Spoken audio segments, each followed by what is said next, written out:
right, so tonight, we have some transitions happening tonight due to some real life issues. There's a couple of players that aren't going to be playing with us currently, so we'll miss them, and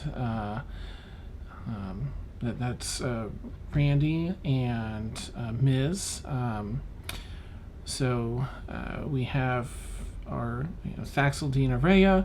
Ari is still also handling some real life things, so she may be back at some point in the future. So everyone knows as we move ahead in the stream here. But we're happy to, if anyone asks later, I'll just some real life things that came up. So. I would like to introduce a new player, Robert, Bob, Bobby, Waldo. Yeah. Is joining us in our campaign. Very much looking forward to all that he's going to bring and add here with his character. Would you like to say like a little blurb about your character, or do you want to keep it all as a surprise? You don't have to say a thing. I think it's kind of more fun to just kind of let it all roll out as you play. Okay, excellent. All right, in that case, I'm going to go ahead and try and set the scene here a little bit with a little opening scene. I didn't have a lot of time, so it's not that fantastic, but here we go. All right. The midsummer heat lays harshly over the desert city of Pele. The impoverished slave away in the nexus under the sun's watchful gaze. High in the prime ring, ample awnings protect the citizens from sun, and stalls with fresh water and fanners take care of passerbys. Inside the cool stone walls of their mansion, our villains go about their day, preparing to learn under the tutelage of some of the Sultan's greatest minds and tutors. The morning carried with it a certain weight. The discussion they had in the reading room this morning looms over each of them today. As servants rush about, filling the mansion with the clicks and clacks of footfalls on stone and wood, we join our villains now to see how they will face the future. Tonight on Kyr's Lament. Ooh, so I think everyone was effectively still in the house. And I will plug in where Demalius and Zelkari have gone and what they're up to as the story unfolds today. So I'll let you all pick up wherever you'd like to go for the day. What you have on the docket, aside from the things you are aware your own party things, is some of that tutelage. I think it's a few weeks of time to learn the feats, which is one of your rewards from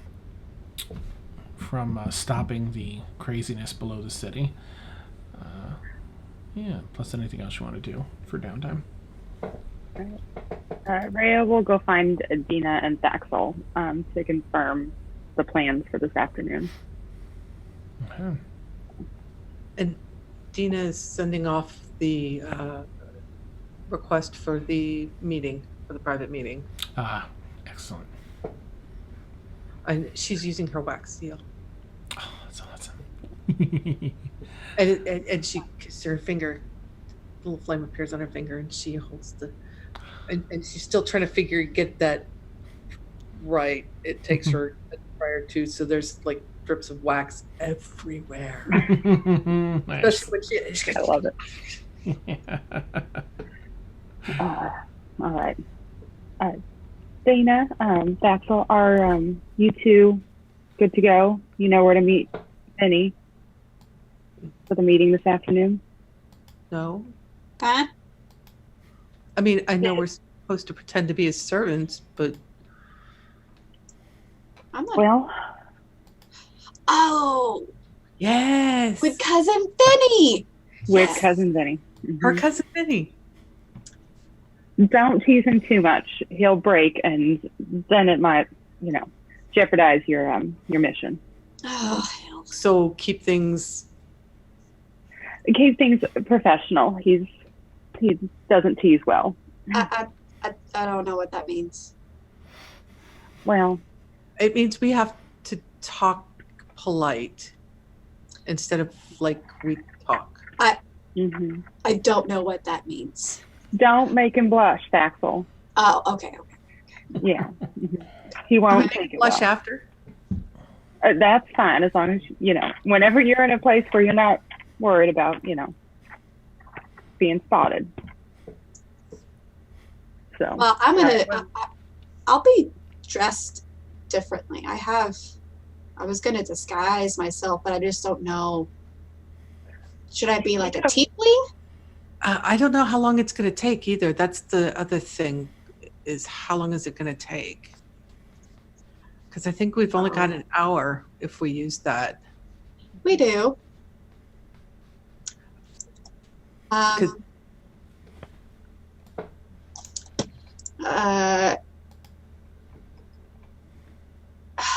I don't know. So Well- I think, well, what I was thinking was we could go talk to the in-house. I still can't believe we have the guy who's making our clothes. That it's so nice. Taylor, I know. Maybe he can alter a couple of the servants' outfits to fit us.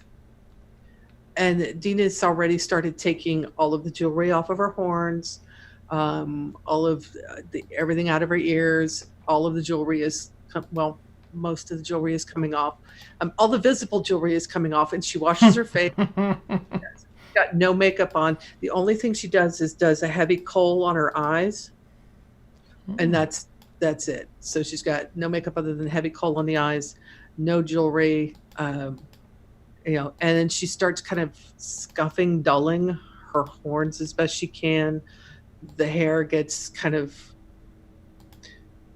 dulled down as best she can to and braided, pulled back so that it doesn't.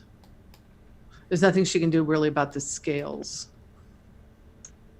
Well, I can't. I think I'm the only lizard in town, so Maybe Can just you, alter yourself more than once?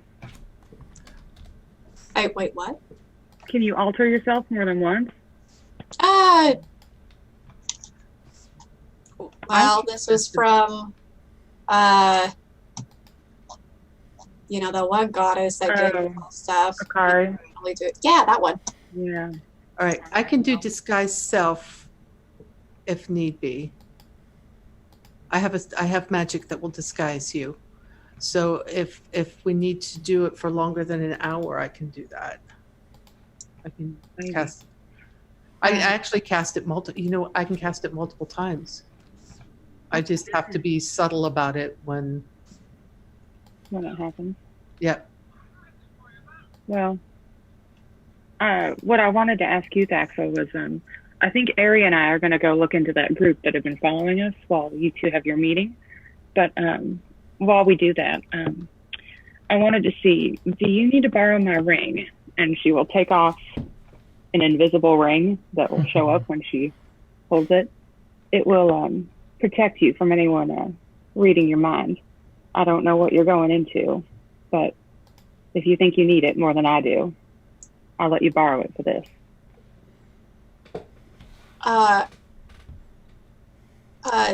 Yes? All right. Why is everyone being so nice to me? Well, I don't want this going south just because they could read your mind. So, and I will need that back when you're done. But Oh, yeah, it's okay. I don't think Ari and I are good. We don't need that for a recon mission. Okay. Well, Hey, thank we you. nods. Thanks. So You're that just out of character, that just reminds me, Dina does have that one ring from way back in the beginning that Ooh, that's right. anti-scrying is cast on. So that is the one ring that she'll be wearing. Okay. And then for Thaxl, she's wearing the ring of mind shielding. So if it comes up, I'll let you know what it is. Thank you. You're welcome. That should All right, double well- us up because it's everybody within 30 feet with the ring that I've got. Yeah, it does. It does like a little bit more to protect you from some different checks and stuff. So it's more than just like a scrying sort of thing. Excellent. So we're protected. You're pretty protected. Do you two need anything from me or Ari before you head out? Oh, where are we meeting Vinny and when? Yeah, I remember. Dan did. When are we meeting Vinny? I think it was just for the afternoon, something like 3 or 4 in the afternoon. Would I have a good idea of where our contacts would meet in the city then? Yeah. Even though you haven't been out here too much before on your own, you are well aware. You've made it your business to know. Okay. That kind of stuff. All right. Well, then I will give them the directions towards where that would be. Okay. Thank you. You're welcome. All right. I guess, do we have a way of sending word if you get in trouble and you need help? No. Oh, I know. Thaxl. Yes. And pass us a note, and Tahxl will tell me. It's a little game of, telephone, but at least this way you can get a hold of me pretty quickly. I don't know what a telephone is, but okay. For lack of a better term. All right. I do not have message on here. Okay. Sorry. I could do that. That's fine. Have you heard from him? Is he okay? Did he make a meeting? That was about it. But I did make him tell our father about his little trip. So. Oh. Okay. It had to be done. So. I He'll mean, learn for next time. He's your family. I just work here. That needs to be a shirt. Oh. He's your family. Just work. I love it. All right. Well, if you two need anything, Ari and I will be in the war room planning our reconnaissance mission. We have a war room? Oh yeah, it's 2 rooms down from the meditation room. I really should get you a schematic, the floor plan, so we don't get lost. Yeah. Yeah, I would appreciate that. I think they keep cleaning up my breadcrumbs, so. All right. Well, I'll leave you a little wax seal, trail around so you can find it. Just so they don't clean it up. Mm-hmm. What do if I run out of that? I can just get more, right? Yeah. The wax itself isn't anything special. Okay. But yeah. Okay. But all right, ladies. Have fun. All right. Yeah. And so Ari and I'll go plan our recon mission. Okay. You head to the war room, which I'll let you describe later because I imagine you have a better visual of that than I do. And Deena and Thaxl, it's mid-morning or so. What would the two of you like to do at the beginning of the day since your meeting's a little in the afternoon? Anything in particular, or do you want to skip ahead? Well, Deena sent the message to the Sultan. She sent a quick one to Thud, but she put the seal on the inside, not on the outside, and basically using the simple cipher that she's learned from him. Is that if you receive correspondence from me that does not have this symbol somewhere, it's not me. Nice. Okay. Beautiful. So that he knows as well. And then I guess we're going to go discuss clothes with the tailor and uniforms, outfits, and what Thaxl wants to look like when we go. Yes. Okay.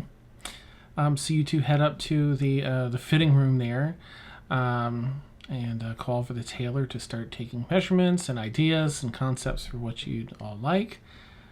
You hear a loud bell ring that I don't know if you've heard the doorbell, as it's actually a bell that gets rung yet. But some servants come hustling up to both the war room and the fitting room, just reporting. They knock on the door of the war room first, I guess. Pardon me, ma'am? Ma'ams? This is the war room. Oh, you might Sorry. be reading. No, no problem. Yes. There is someone from here on behalf of the Sultan here to see you. I have them sitting in the Okay. waiting room. Send him into the library, which is right next door, so that way he doesn't go into the war room. Yes, of course, ma'am, of course. Thank you. And they shuffle downstairs to do so. You got to knock at the other door in the fitting room, also notifying the two of you. Ma'ams, there's someone here on behalf of the Sultan. I'd like to see both. That's quick. Interesting. Suppose we should put clothes on. Kind of Yeah, listen. looks back now. Oh, Not hey. really wear clothes. Nice, awesome. All right. Yeah, we'll be where. The library, ma'am. We're escorting thank to the you. library. Thank you. That's. Take a left. Just past the war room, ma'am. Yes. Just past the meditation room, you'll find the war room, and then on the other side is the library. I can escort you if you wish, ma'am. Yes. Yes, that would be wonderful. Give me just a moment. Pat him on the head. Nice. Puts on whatever real quick. We'll be back. We'll be back. Oh, yes, of course. The older gentleman, Taylor, says. All right, you all make your way down to the library. I imagine you're all converging on it around the same time. And inside sits a youngish human female, probably mid to late 20s, hair done up in an intricate woven design. While she looks young, she does have like silver hair, maybe a stylistic choice rather than natural silver hair. She sits properly in one of the chairs, hands clasped over her legs. Yes. Hello. She stands up and gives a deep bow to each of you. Hello, Sheikah. Yes. I'm here on behalf of the Sultan to prepare you for your training. Oh, fantastic. That's great news. Can I insight check? Go for it. There's a strange person in her house. 16. Okay. Yeah, she seems to be genuine. Yeah. I'm here to see you to the Sultan's palace, where you'll select your tutors, and Now? yes, this should take but an hour at most. This is just a selection and greeting phase. The real training will begin tomorrow. Do we have that out of character, out of game? Do we have that kind of time? Yeah. Is that You've got about 4 or 5 hours before you've got to be over to the other place. About 5 hours. well? I'm not exactly dressed to go out, but give me 10 minutes. Of course, ma'am. Yes, I will guide you when 15. you're ready. Of course. And Dina's like upstairs, full makeup, putting the jewelry back Oh, on, no. the outfit, back downstairs. Back to the library. Excellent. Oh, that was quick. It was 15 minutes. Yeah, well, she's had a lot of practice. Yes, well, shall we then? There's parasols down below to take us to the Sultan. There's what? There are beds carried with a parasol cover to protect you from the sun, of course. We're being carried. Yes, ma'am. How did you get that to over the moat? What? Oh, they're outside the moat, ma'am. Yes, Oh, outside, I yes. see. All right. The logistics were just okay. All right. Yes. What a grand home you have here. Yes, it's wonderful. quite lovely. Yes. Thank Who's carrying us? Is it the Reapers? Oh no, ma'am. The Reapers have far more. Well, we different are tasks. important, you know that. Yes, of course, ma'am. I did not mean to insinuate anything otherwise. my apologies. Can I request a Reaper to like hang out here? Well, Like a I guard. don't see why you can't put a request in. It's highly unlikely, but you are a Sheikah. You can. Perhaps you would have to request it from the Sultan, but Well, I guess it's a good thing we're headed that way, huh? yes.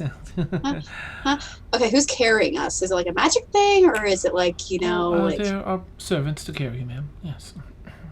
like? I guess I'll see. Okay. Deena goes over to Thaxl and she goes, "It's probably a bunch of hot, shirtless guys." Whew. Really strong. I'm imagining. I'm imagining things. Boo! Yeah. Not safe for work. Not safe for work. After dark, everyone. After dark. You have been warned. All right. Is everyone gets ready? Is anybody not attending?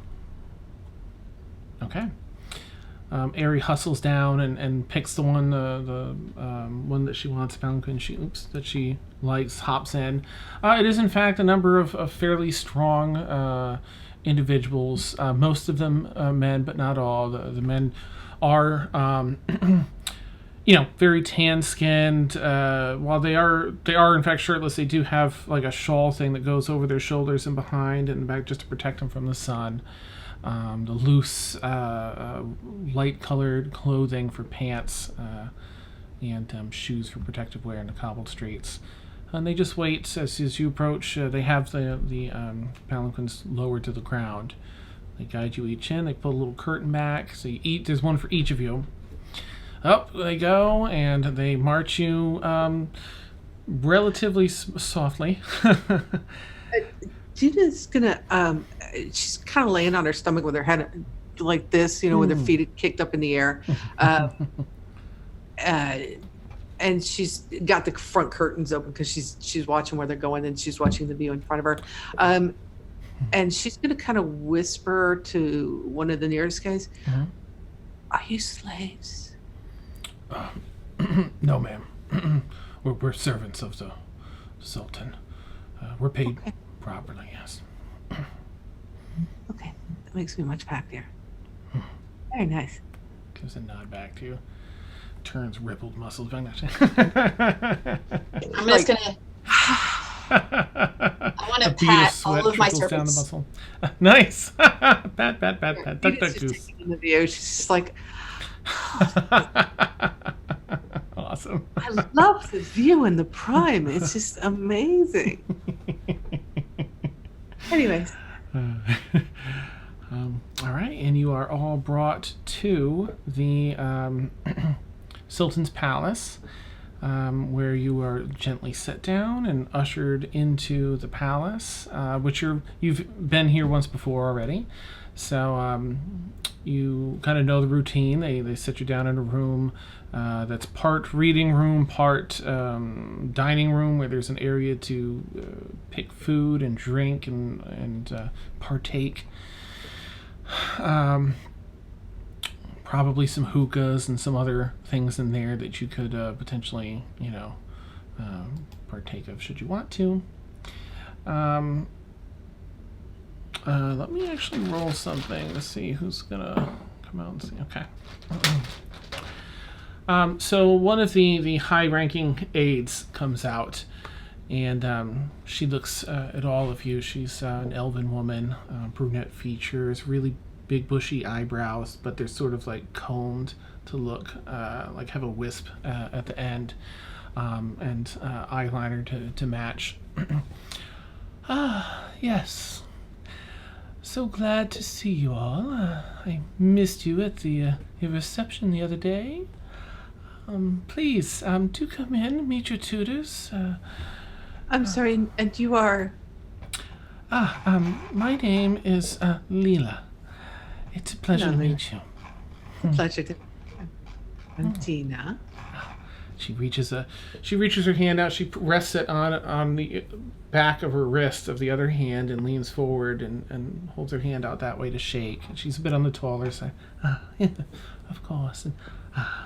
And goes around and gives shakes and leans kind of down a bit for Airy. Deep brow way up. Like, really? Yes, well, please follow me, and we will meet your tutors and get. You may choose from the selection of tutors we have for whichever skills you wish to learn. She turns and heads out and grabs a little snack off the table and eats a couple grapes on the way by. And guide you into another room in the palace that you haven't been in yet. It's near-ish that throne room where you met the Sultan last time. And in here you see just it's almost like a high school prom where there's sort of separate groups of individuals standing against the walls, but no one's in the middle of the room. And it's all different tutors and scholars and trainers of different skills. Now, may I ask, because I don't have it right up in front of me, Thaxl, which feat did you want to go for, or did you land on?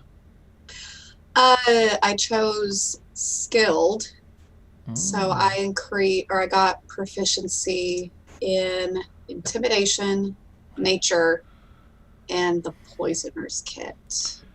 Nice. Okay, cool. And Deena? Deena's going spell sniper. Excellent. Okay. Rheya? Unless you don't want to say, you can send me direct message too. I'm thinking of that now. That's okay. I took magic initiate, but I think we were going to use this for the fighter. Okay. Yeah. And Airy will figure out. I think Airy's going to talk, sort of to herself again. That voice in her head. What? That? Oh, come on! But thanks. And she just kind of nods to Leela and walks over to an individual across the room. Clearly been instructed on who to go see. Let's see, Rheya, magic initiate. So I'm gonna say, fighter, Dan. Fighter. Oh, right. Magic initiate was the other thing. Boop. Yeah. All right. So you see. I'm sorry. So the feat, there's a fighter feat. No. We were just going to flavor my level of fighter. Oh, right. Okay. The feat was coming from the other thing. Gotcha. Okay. Yeah. Excellent. All right. You scan the room, and there seems to be a couple of people that might be applicable that she starts naming. This, and this, and this. Some burly type fighters, some more nimble looking people and such. Thaxl, for yours. Leela immediately says, yes, of course, I'm right over here. And she points to an individual that, gosh, I don't know if you've seen a dryad before. You have at Lies, that's a different campaign. So you haven't seen a dryad. I was like, yes, we have, but that's a different campaign.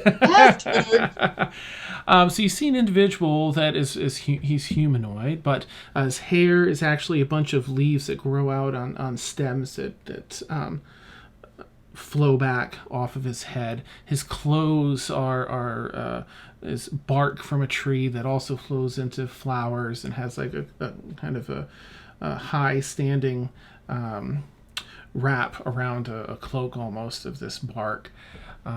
There's the normal musculature of a human or humanoid, except again there's a bit of that. There's such an earthy appearance to the skin, and there's pieces, of bark that kind of overlap, almost like scaling here and there. It turns from there's the browns and greens you would expect in trees and grass, but there are these dark blacks and vivid purples towards the end of the leaves in his hair and other areas in the bark that has almost a poisonous look to it. Yes, I would recommend Thhaxl. I think he'll be able to teach you everything you're looking for. Harold. Yes, Thhaxl. I may actually get this spelling right. Yay! Oh my god, he's so pretty. Yes, and dangerous. Excellent. I think you'll get along just fine. Oh, I'm so excited. Can he come live with us? Is that the Reaper? I changed my mind. Well, you would likely have to ask Thhaxl and the Sultan. You can always put in a request as a Sheikah. Okay, cool. And Deena, she points over to you. Yours was Spell Sniper? Okay. Yeah, basically it's sharpshooter for spellcasters. Ah, nice. Doubles the range, ignores 3/4 cover, and I had it pulled up. And I get to learn a cantrip that requires an attack roll from Bard, Cleric, Druid, Sorcerer, Warlock, or Wizard spell list. Perfect. Lita says, well, you're in luck. We have a number of tutors in this area, but we have one of our finest here with us today. Over here is, and she points, gestures to a tiefling that has sort of a lighter hue than most red-skinned tieflings. Sort of between like a hellish red and kind of a paler human complexion. But you see a handful of these dark blue frostbite scars here and there across the face, neck. His horns wrap sort of prominently around his head like goat horns, and but they're entirely plated in this beautiful precious metal. Let's see, heavy armor on as well. Different hues, light hues of blue, similar to dense ice. Aga is here with us today. Thank you. Oh, and please, I'm sorry, Leela, was it? Yes, ma'am. Leela. And Deena's going to hand her a stack of silver coins. I'm so sorry.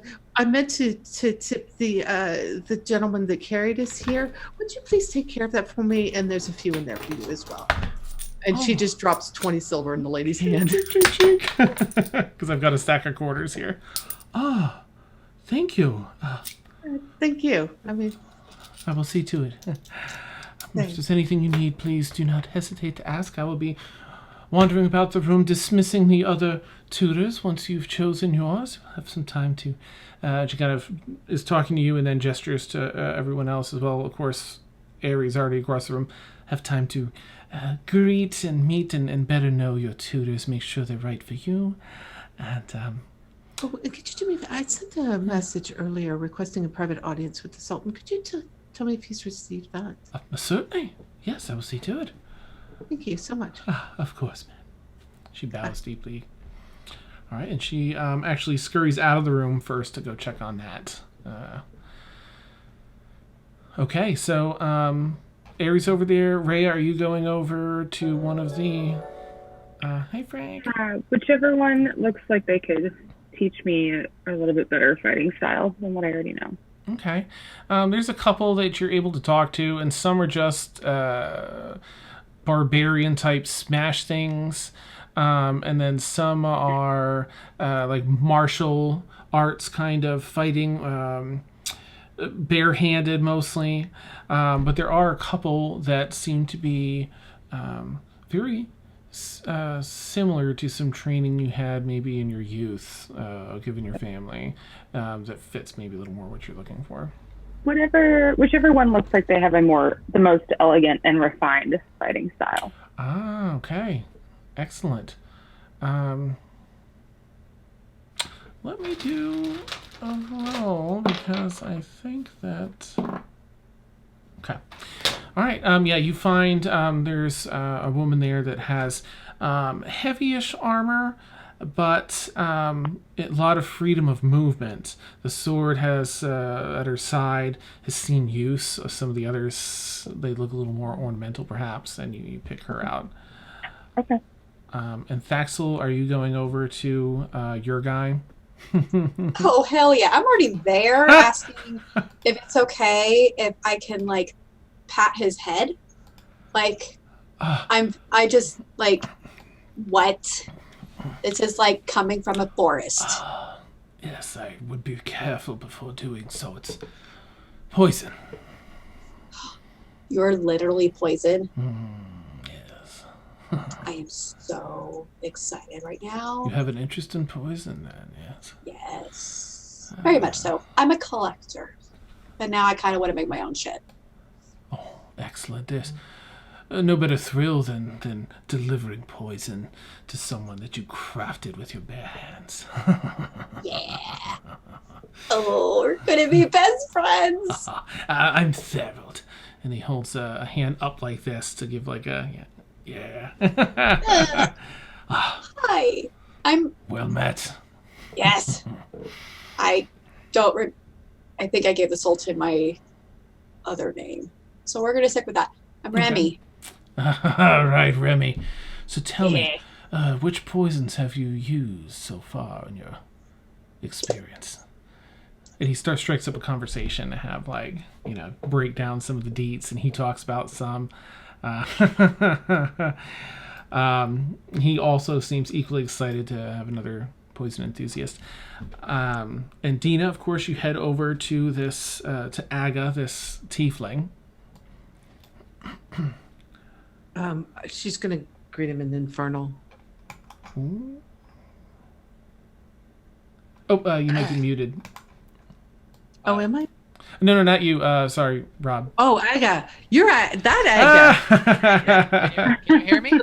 I can't now. It's a little Yeah, soft, you're a but I little can hear you. But yeah, How's that? a little bit better, yeah. Okay. All right. So Dina will come up and greet you in Infernal. Hello. Hello. I understand Well met. that you can teach me to be a little more effective with my magic. I can indeed. And he'll just straight away start, turn around to where like a small little pile of equipment he's got and like walk like 35, 40 feet away, put down a target, walk back, hit the target. All right. What would you like me to hit it with, or do you want it destroyed? Meta conversation. We're doing spell sniper, right? Right. Okay, so he'll go down into a little bit of a breakdown. What are you trying to accomplish? This and that, and then kind of come out with an idea of you're trying to do the spell sniper feat, and he'll say, whatever the cantrip that you've selected is, he'll say, go ahead and try this spell, and he'll teach you what it is. Okay. He'll teach you how to cast it. Try that. Hit the target. All right. I'm still trying to find one that actually requires an attack roll because there aren't that many. Oh, right. Ray of Frost, Eldritch Yeah, Blast, Firebolt. Oh, Ooh, I've got Firebolt. Let's go with Eldritch Blast because Warlock. Okay, excellent. And he'll like give you the breakdown on how to cast Eldritch Blast, and then say hit the center of the target. All right. It's kind of like a wooden like sawhorse frame, and with just like plywood. It says 16. I'd assume that hits. Yeah. That'll hit that. Yeah, so it hits. He goes, excellent. Now try this, and he's going to kind of summon a little, like seems like a little mote of cold in his hand. You can see like a condensation of mist around it, and then he'll throw it out to the middle of the room and say, halfway through throwing your spell, you want to adjust your magic, and he'll twist his hands in a different way, and it'll fly out to the middle of the room and then curve into kind of like wanted style, curve the bullet.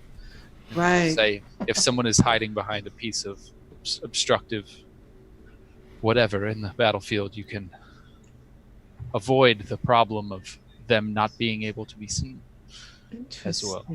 Yes, and then he'll go through the process of teaching you how to do that with Eldritch Blast and other spells. And Interesting. Yeah, she's she'll probably end up coming up with her own little bit of somatic component that works for her, given her magic, and to add to it. Do you want me to try again? Want me to roll something? I feel like it's up to Dan. I don't know. Oh, go for it. Yeah. That's a 21 to hit. Oh yeah, that is. So Like that. yes, excellent, well done. And as you guys are, as we are having the conversation, he'll kind of settle in a little bit more comfortably. Where at first he was kind of stiff and kind of giving you like an up and down. Side note, Dan, can I get like a side check on her or something like that? I want to see, what exactly she's about and how many. Like, does this new recruit or person who I'm teaching seem to have any secrets? That kind of thing. Does she seem like the type who would be hiding something important and juicy? Yeah. Let's see. So, just through like the basic conversation of like small talk while you're teaching somebody something.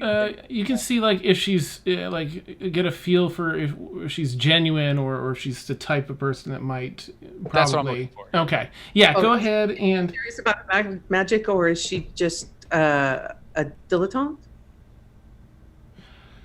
Kind of.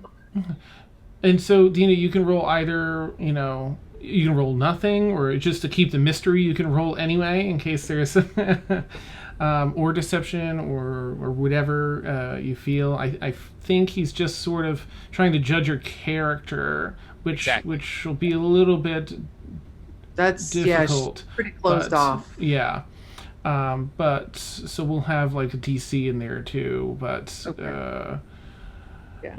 Actually, Aga, I'll probably have you roll with disadvantage. I think would be an easy way to break down the difficulty in that. Okay.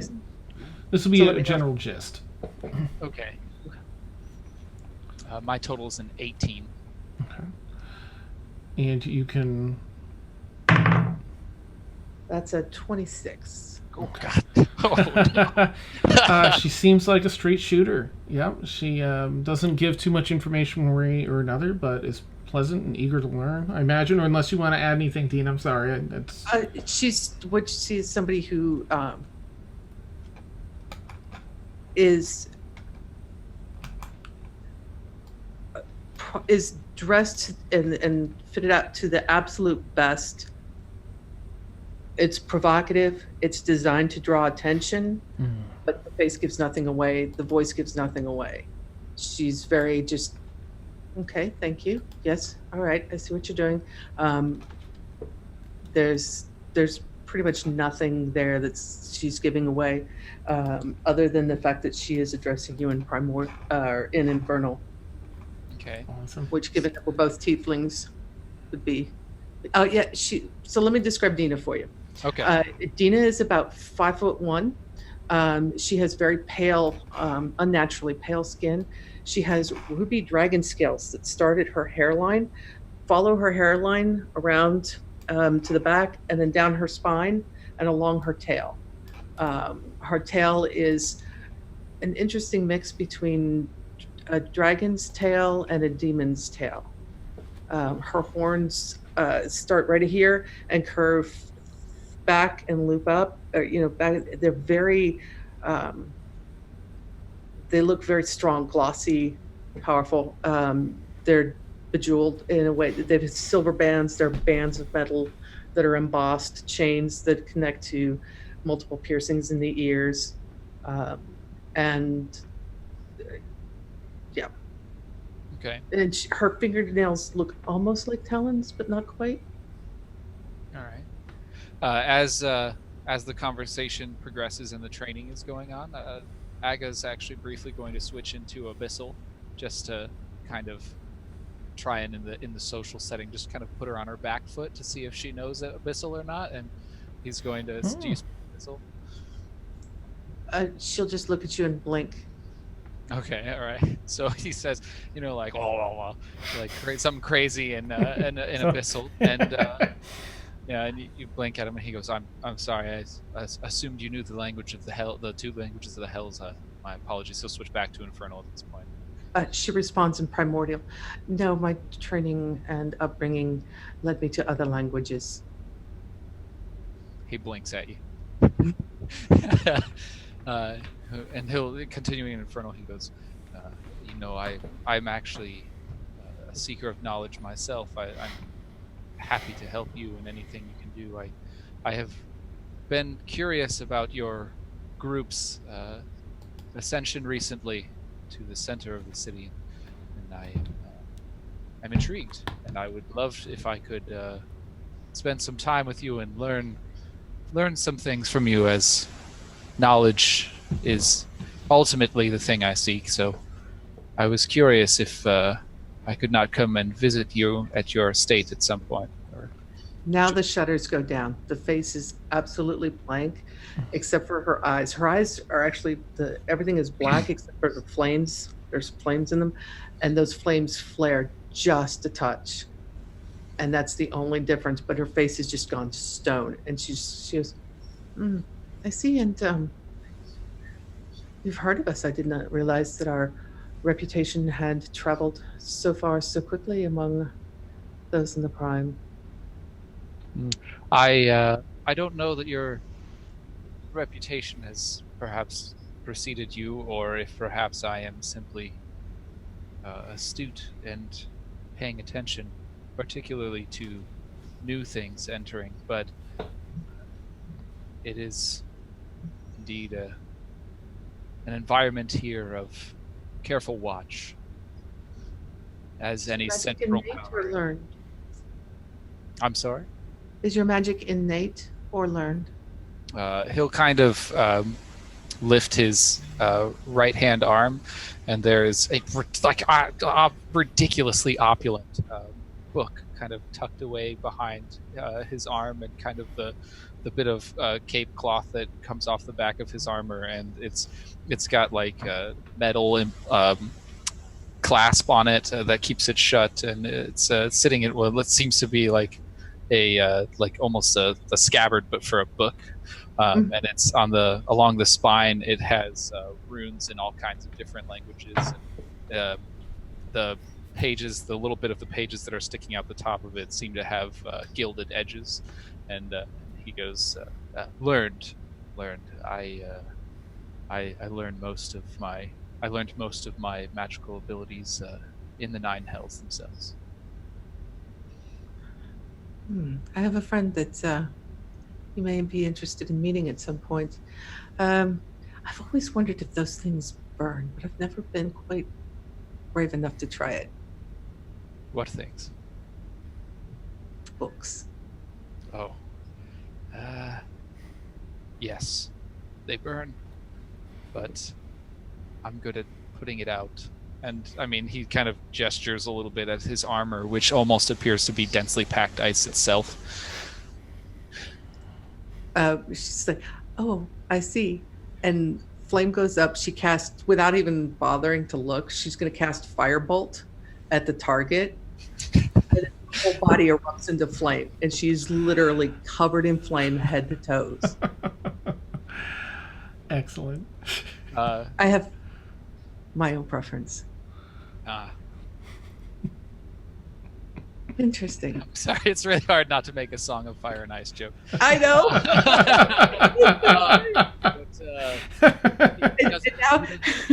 And now she's Deena's saying, I wonder if that melts. She's almost muttering this to herself. Is she like looking at the armor? Yeah.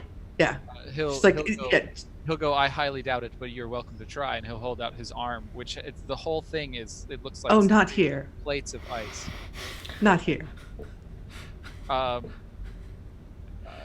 Another time, perhaps. What else is it that you can teach me? I understand. So I can do this now, and she casts off another Eldritch Blast, and I can make it do that. And she sends it around to the target that's partially hidden. So you wanted to And today is such a bad day. But when are you free? When will you be down here? Am I your only student today? Really quick, Dan, what would I roll to see if I even pick up on the fact that Deena's clearly flirting with Aga? Ooh, that would probably be an insight to see if you pick up on that. Okay. And Deena, I guess you could do like I don't know how to sort of reverse. This is wide open. Okay. So just the way she did with the Sultan, it's the same. Yeah. Just for fun, because of his history and lack of actual normal interaction, can I grant myself disadvantage just for fun? Is that cool? Yep. And we'll set a DC. We'll make it higher for you. Okay. Let's say, given your backstory, we'll put it at 15. Okay. Even though she's being wide open, I know some of your. I rolled an 11 and a 16 with +5, so I got 16. Oh, okay. So. What is this thing? Something's going on. Yeah. He will kind of I think pick up on it but not comment on it, I think. So am I your only student today, or do you have others? I believe you are my only student today. I am free, and to be honest, I think I'm curious if you could teach me perhaps another language. I find that they're useful in more than a few situations. So if you called on me, even if I did have a student, I could make time. Where do you stay? Or do you have your own residence, or are you a guest of the Sultan? That's a question for our DM. DM, where have I been staying? I'm going to say that you've been given residence here. So you, having been, and I don't want to, you're here in the Prime, because I don't know how much you want me to say out loud. Okay. So you have at least somewhere to stay in the Prime. Yes. Yep. Okay. If not your own place, this is optional for you. If not your own residence here, not quite as grand as the players because you're solo, then a very nice, fine place here in the palace, and that's your choice. Could we say I have acquired a room in a establishment run by the place I come from or people from the place I come from? Absolutely. Okay, so he'll kind of clear his throat and he'll go, I live with some associates. As do I, actually. And she kind of gestures to the others. Well, I do have something going. I do have a meeting this afternoon, but it would be interesting, and I think the others would be interested in meeting you as well. Dinner, perhaps? Dinner sounds lovely. Lovely. I Wonderful. Wonderful. We'll have a servant come around with a time and everything. As I said, I don't know quite what's going on. Don't worry about it, he says, and he holds up his arm for a moment, and there's kind of like a gathering of magical energy, and then there's a snow owl on his arm, and and he says, "Go, stay with her. When she sends for me." I'm sorry. I'm afraid I cannot accept the accompaniment of your companion. My meeting this afternoon requires a certain level of discretion. Oh, and it kind of like disappears in a puff of feathers, and you're gonna have to teach me that one.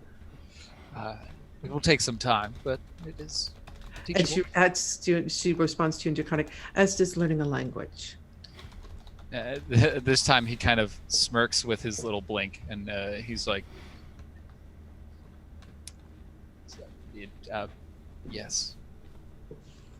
Just kind of like agrees with whatever you just said because he doesn't know. It's just kind of. All right. So I will. I will have a messenger, a message delivered here to the palace for you, letting you know what time this evening, if that would be sufficient. That would be excellent. I would. And if you don't hear from us, please understand again that things tend to happen. And it may be tomorrow morning and we can have you over for breakfast. But I will get a word to you in one way or the other. Excellent, excellent. I will await word. It's a pleasure to meet you, Naga. Yeah, it's a pleasure to meet you as well. She kind of gives you a look and a wink, and then is going to start kind of wandering around, just observing everyone. Okay. Neat. During that time, Leela's come back. She's been dismissing a number of the others that were not chosen. You see Ari in the corner. It's like a dark corner of this room, sort of in a huddle almost with the individual she's working with. Rheya, the individual you found, thus far has been wearing a helm of sorts. You can only see, just, maybe like a T portion of her face inside this almost Roman-esque helmet. You can see some hairs, tufts of hair out of the back. Once everyone else is dismissed, she removes the helmet and introduces herself. There she is.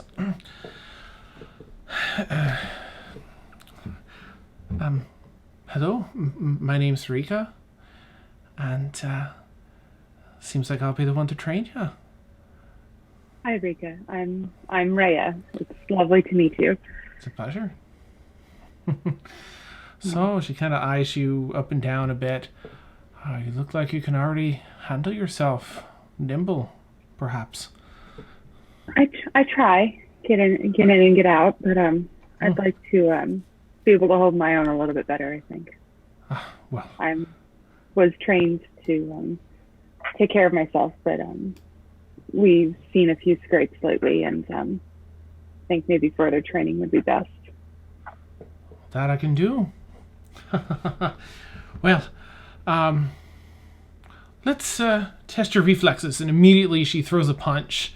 So make a quick, because we're doing a little differently, make a dexterity saving throw. Oh, okay. Well, at least it's not a con saving throw, right? Okay. Let's see here. Where's that fantasy ground?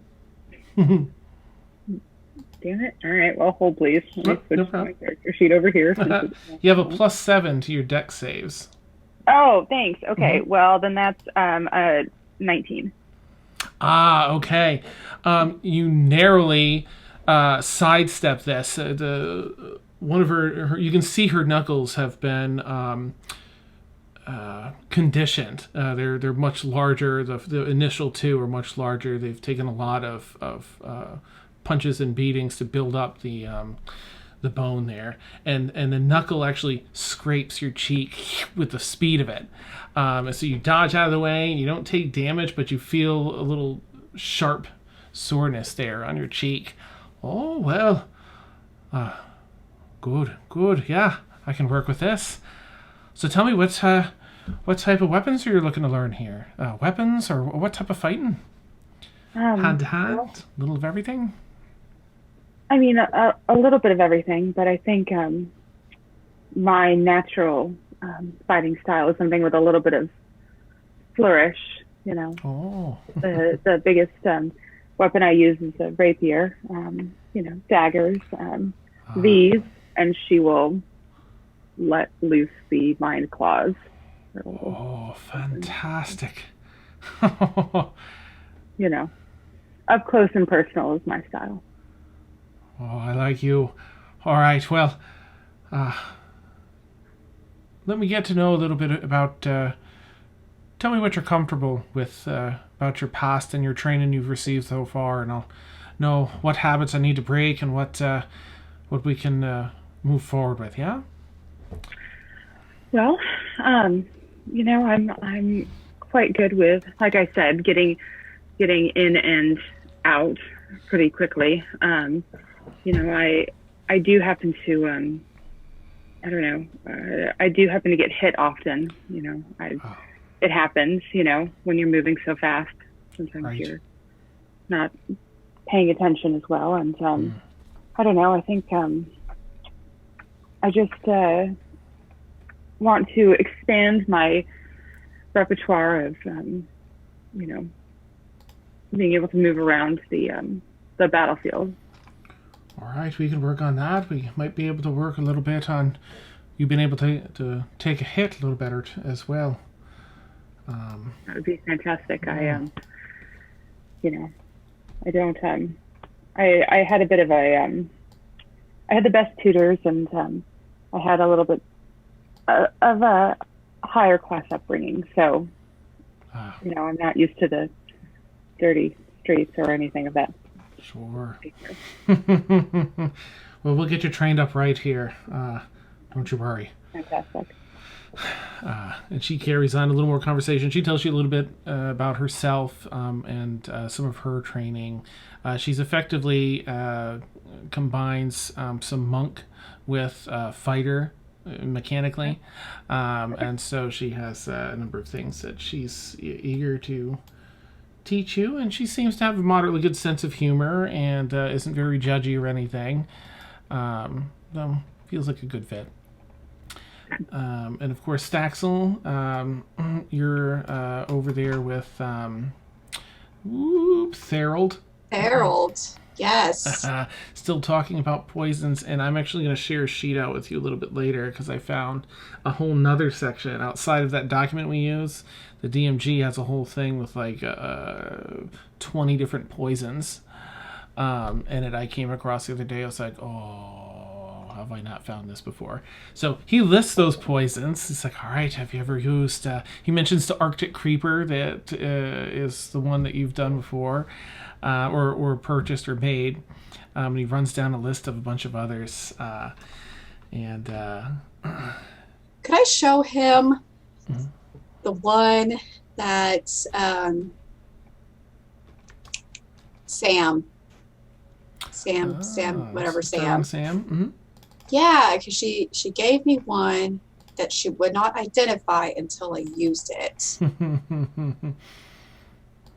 And yeah, so you want to see if he knows what it is? Yeah, and then I have I think I'm going to ask him another question about the other thing. Anyway, so so I pulled it out. Do you know what this one is? I think it's homemade, or it may not be. Oh. I don't know. Well, let's take a look. And he kind of pops the cork and puts. I don't know if he.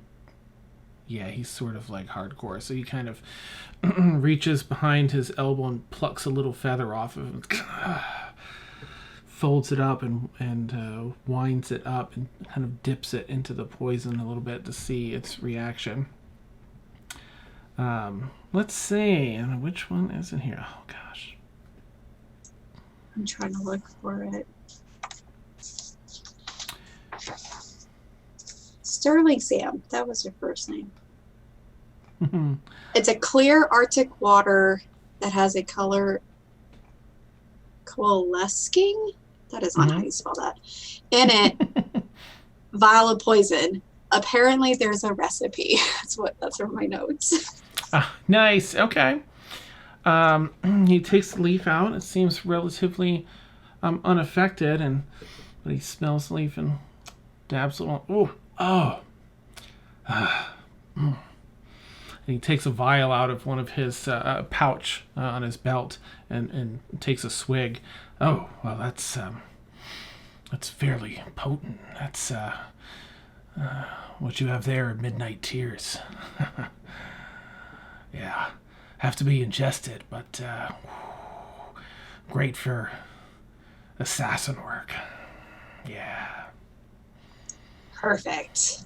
I am so excited. The great part about that is it has to be ingested, but the person who ingests it, they suffer no effect whatsoever until the stroke of midnight. They don't even know it's in there. So, as long as it hasn't been neutralized before then, it's very hard to fight this off. And it basically does 9d6 poison damage on a failed save. It's a DC 17 con save. 96 on a failed save, half as much on a successful one. Midnight tears. hard to get, hard to make, expensive. Probably around 1,500 gold. You were to buy that in a shop. Wow. Save that for someone special. Oh, it already has a name on it. Now we did just totally took down this like gigantic purple worm. I don't know if you heard. I mean, otherwise why would it be here? Interesting. Yeah. But guess who harvested its balls of venom? I did. That's amazing. I love the gesture that you did. We're on a roll tonight. Wow. I'm sure we could make something. Do you have any of its blood, too? Stinger, perhaps? Oh, you mean it's Thaxl. Okay. Yeah. It has all the venom in it. The stinger is no longer a stinger. It is. I'm really talented. Okay. Yes, so. So they are whittled into darts.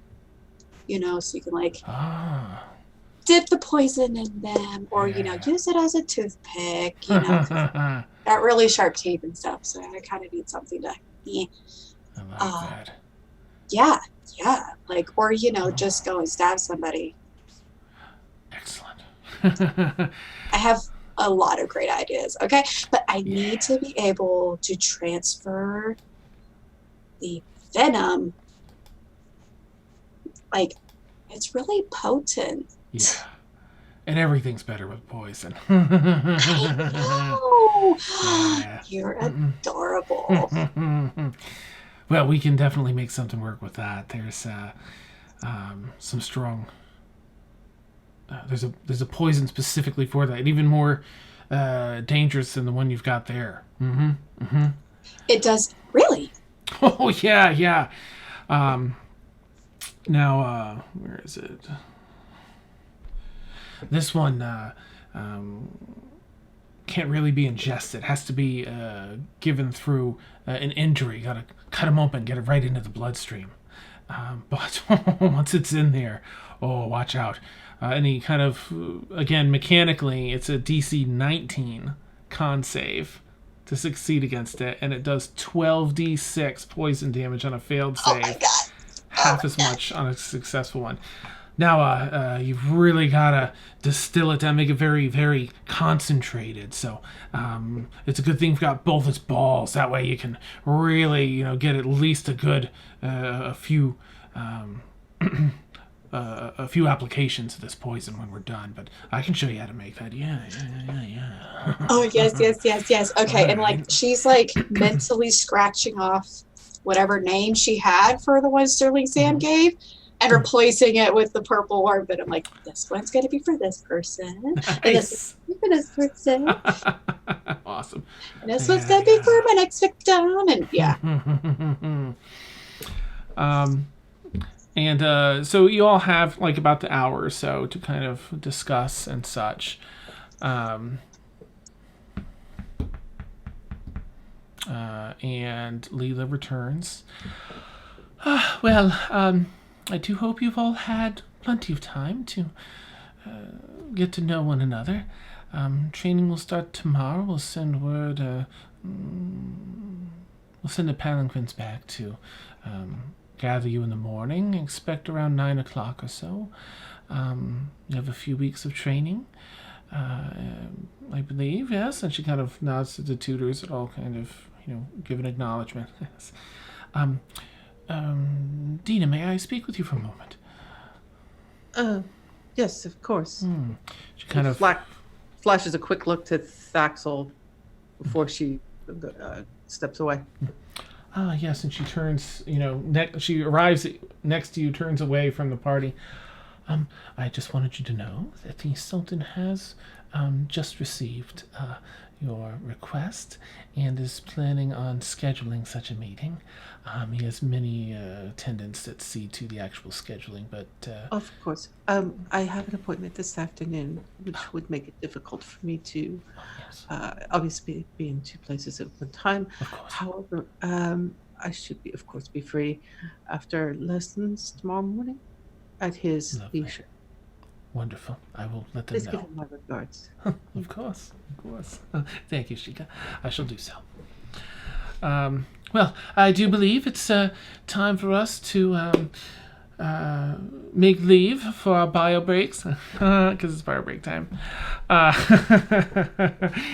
So for those who don't know, we take a yeah. See ya. No, actually, Deena would go back over to Aga before Okay. she leaves, and just wanted to say goodbye. Thank you again, and I look forward to seeing you at dinner.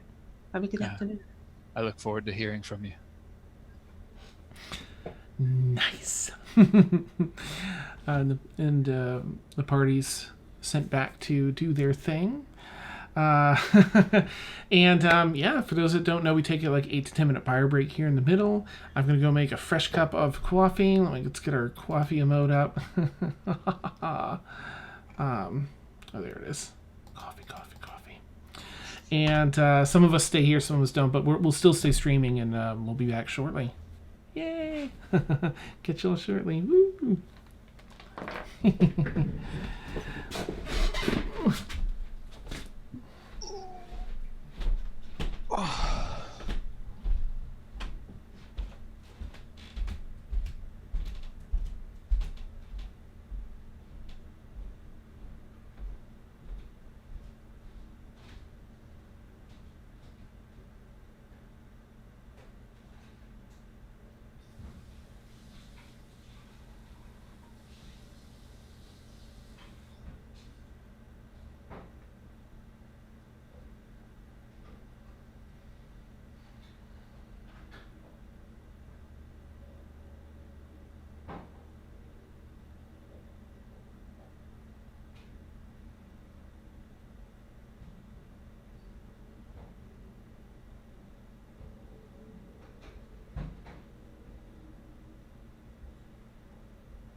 right.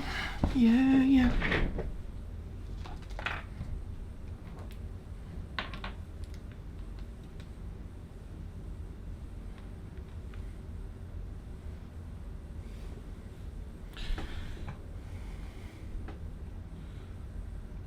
I have to read back up.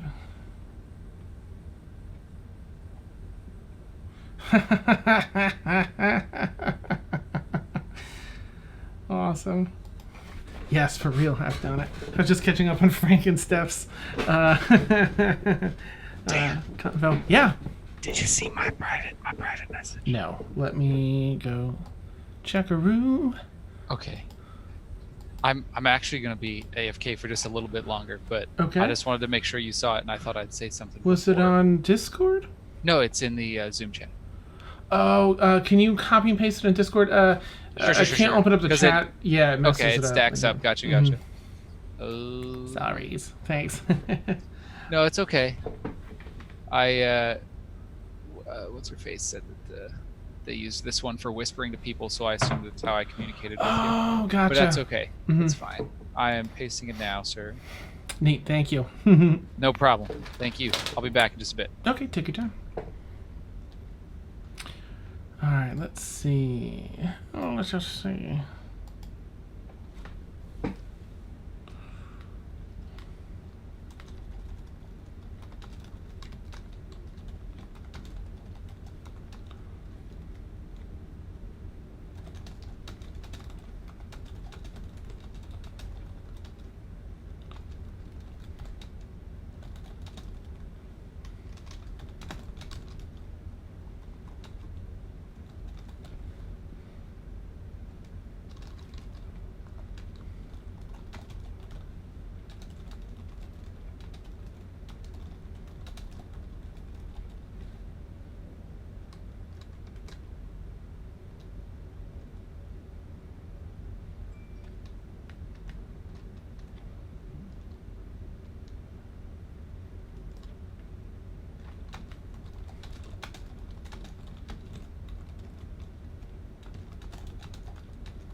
All right, Victoria. All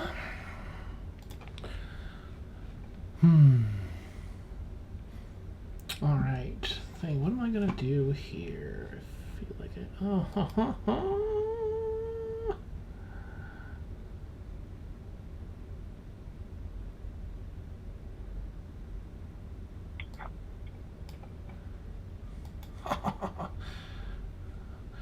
Do you mind me, Vic? Do you mind me right now over stream asking you something about the fighter and stuff, or would you rather I do it outside so it's like?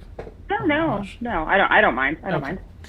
So the fighter, so this reward, rather than, you wanted to use the reward to flavor the way that you got the multi-class versus. Yeah. Okay, good. Yeah. Then I've got something in store. Excellent. Not that it's going to ruin anything, but because if you look at all the fighters, it's the one that works best with what she's chosen. But she'll probably go through the samurai. Yeah, because it's really charisma heavy. Yeah, nice. Excellent. Yeah, and it makes you a fancy fighter. Woo! Yeah, it does. There's a set of weapons. So it's like a dice show. So samurai would have their sets of. Okay, cool. And one of the characters in the other campaign had it. Now, mind you, she left. It's best character. And I'll fill you in on more of that later. But you're probably going to find out something about the weapons as they are now. Anyway, they're the first one is the Kujiro no Wakizashi, katana rather, and then there's a Wakizashi, and then a what the heck is the third one? I don't know. I can't think of it right now. Anyway, Cool. they have like space-time warping. They're like legendary weapons. They're so cool. Awesome. So Put you on an excited. ultimate I'm treasure so hunt. sorry. I have, okay, so we have the bougainvillea that's right up against our window. Yeah. And Sophie! Hi, Sophie. Oh, it's your puppy. Oh my god. I have a squirrel that is crawling from the bougainvillea onto the screen of the window right now to look in to see what's going on. So I keep getting distracted because I keep hearing it go. Nice. What's going on in here? I want to play D&D. Guys. Is she a boxer? She is indeed. She's a boxer. She's about 2 years old. We rescued her when she was about 8 months old. Aww. She is just the sweetest thing. And she has learned that I will let her jump up on my office chair if she just sticks her head in my lap.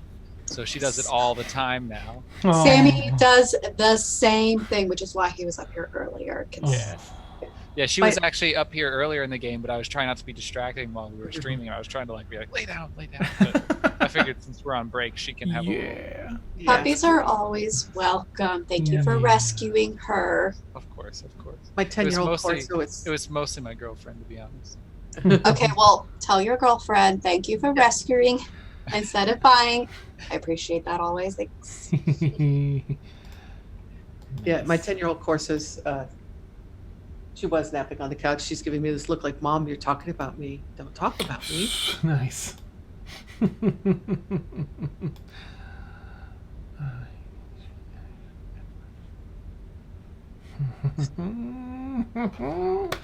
Oh, so many exciting things. Cute. Who's your sweet puppy dog? Good. Frank. Thank you guys. I feel like I was, yes, happy birthday to Victoria and happy belated birthday to Frank. It's all so exciting. Woot. I will BRB. I can still listen, but I've got to deal with something right now. I'll be right back. Okay.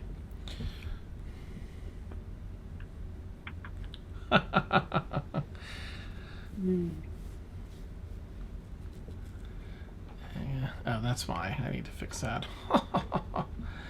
Alright. Aga's name looked weird in the layout because it's all caps.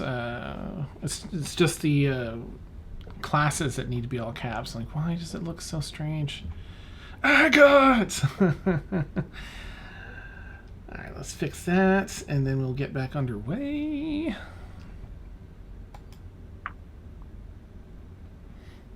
Alright. We have everyone updated now, which is exciting. Where art thou? Here it is. Nope.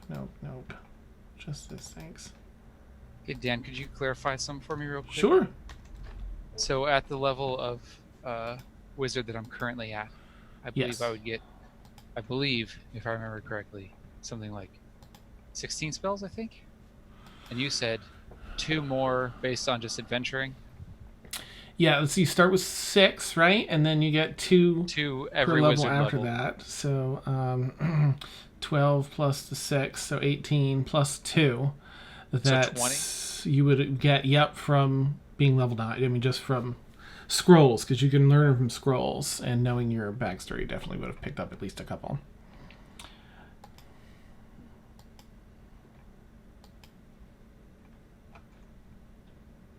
Well, I significantly undersold myself. I have 17 spells in my spell book. Oh, so no. I'll go grab 3 at the end of the session. Okay, neat.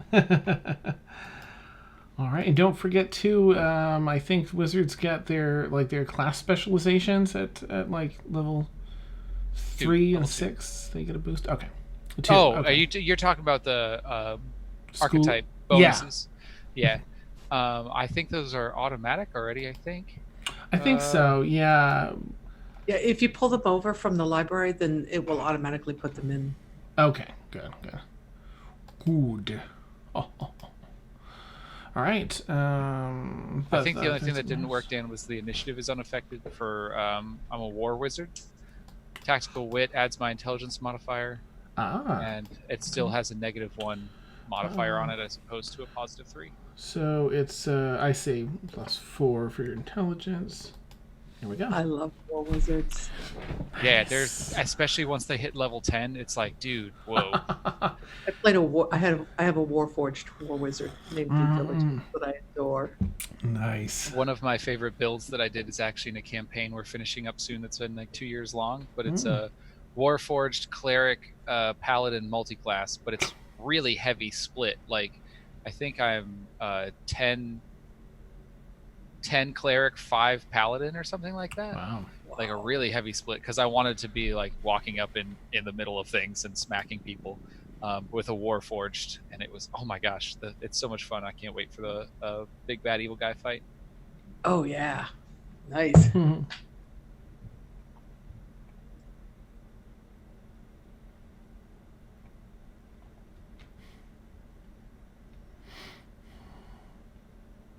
The warforged armor mechanics are so much fun. Oh my goodness. Yeah. I love the big heavy, like monstrous warforged. I love that idea. It's so much fun. I recently got obsessed with Titanfall.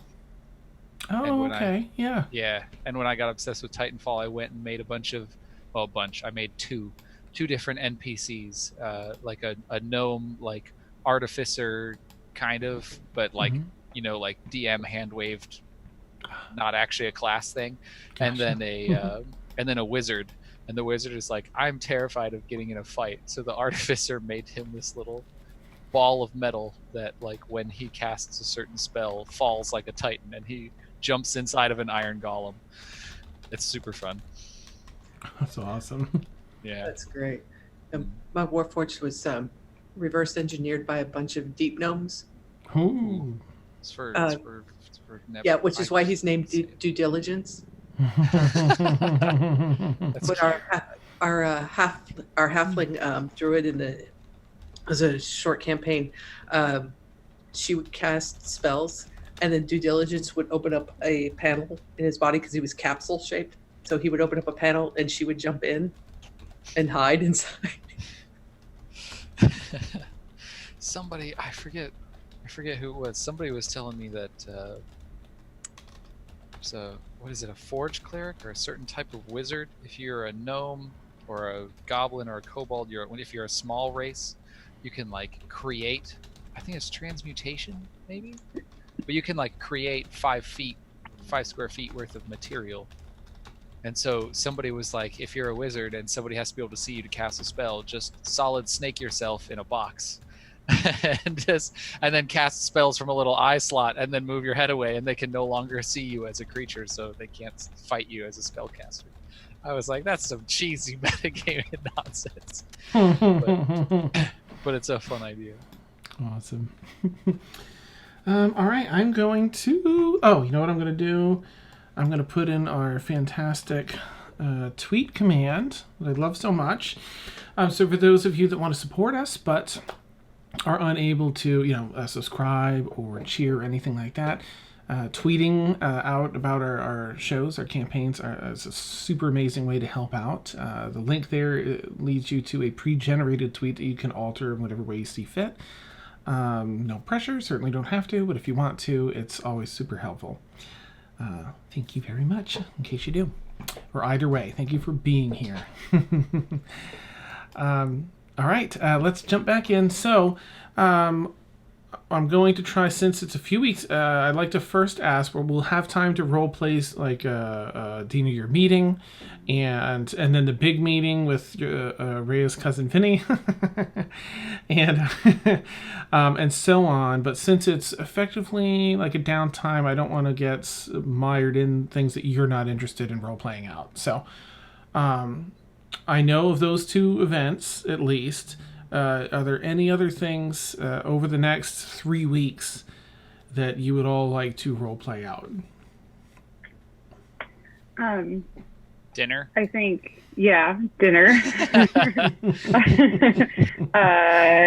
The only things that I have are trying to track down for the group so that that can be a series of roles, but whatever information Ari and I find out about that group that has been following us,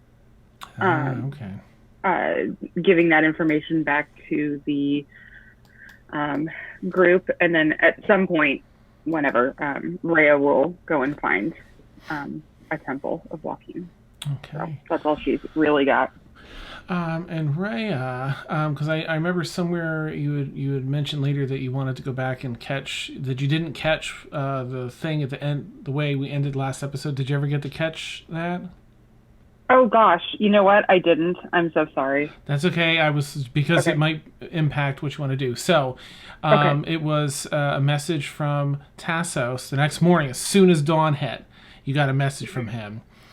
And he was saying there was more to when he got back and read the rest of the letter from Sam. There was more in the letter from Sterling Sam. The money headed to fund the program in Shadowgate is coming from our house. Okay, that's right. Okay. All right then. Yeah. I'll think about what it is she's going to do about that then. Okay. Give me a second to take that in. Sure. All right. So as far as today goes, we have the meeting with Vinny. Is there anything any of you like? Let me pause. I'm also going to try and make sure I can kind of not stepping on any role-playing toes, but integrate Aga into the group over this time. I know normally we'd have more time to role-play, but because it's 3 weeks of downtime, and we know, Rob is joining us. Rob. I'm just going to think of that every time. I've got to call you something different. Sorry, I'm going to get too distracted. Bobby is fine, man. Okay, cool. Bobby or Aga is fine. It doesn't matter. Jimmy, Neutron, Waldo, it's all good. George. Jimmy! That's it now. That's it. Awesome. Fine, I'm down for it. Nice. Actually, on our way back, Rheya would have sort of sidled up to Deena and said, you were quite chatty with your trainer. Did you make a new friend? No. It's interesting, and she's looking around, realizing that they are out in public with people that are within hearing range, that while they are not slaves, but it was interesting. Interesting, gentlemen. We'll talk when we get home. Sure. And then once we're in the house and there's privacy, interesting, gentleman, wizard, apparently who got his learning or was schooled down below, shall we say? Oh. Okay. Yeah. Well, And oddly has an affinity for ice. Rather contradictory. He'd also mentioned that he'd heard of us, I guess, and was interested in learning more from us. Thought maybe there were things that we could actually teach him. Us as Lux Morris or us Yeah. as okay. Well. So I invited him for dinner. Oh, Well, fantastic. I mentioned that he should come to dinner, meet everyone. But also, obviously, we have an appointment this afternoon that may run over, and that either way, a message would be sent to him as to whether dinner or maybe breakfast tomorrow morning. But hold on just a second. Dean just got to roll inside. Natural 20 on the inside. I get a good feeling from him. Not a good feeling, and that's I don't. You don't get a bad one? I don't get a bad one. I don't know that I. Well, I don't know that you know. Rhea, I know. We work with these people all the time, really. I mean, I get it. so Alright. I think it would be interesting to I like talk more to him. And, interesting company. Yeah. and his full name, and she's going to give him the full name, and obviously do a full description. I'm wondering if do I have that? No, I do not. Would you like me to give you a lowdown? I was wondering if I had like an illusion spell where I could create an image of him, Okay.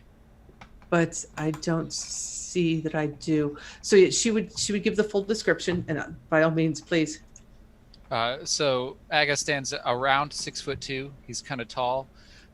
He's got kind of like auburn brown hair, and his, like Dan said earlier, he has very Molly Mock-esque like goat horns that kind of wrap around his ears, and they are from the moment they leave his skin to the moment they finish their wrap completely plated in electrum.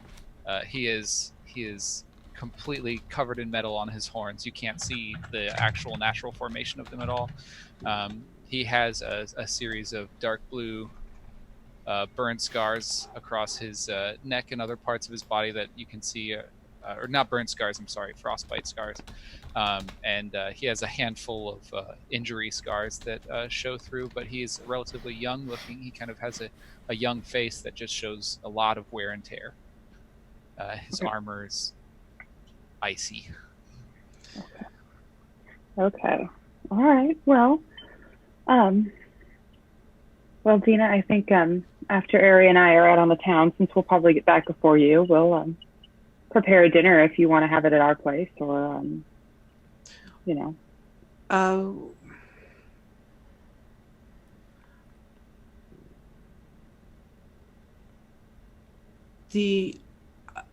I don't think. How do I put this?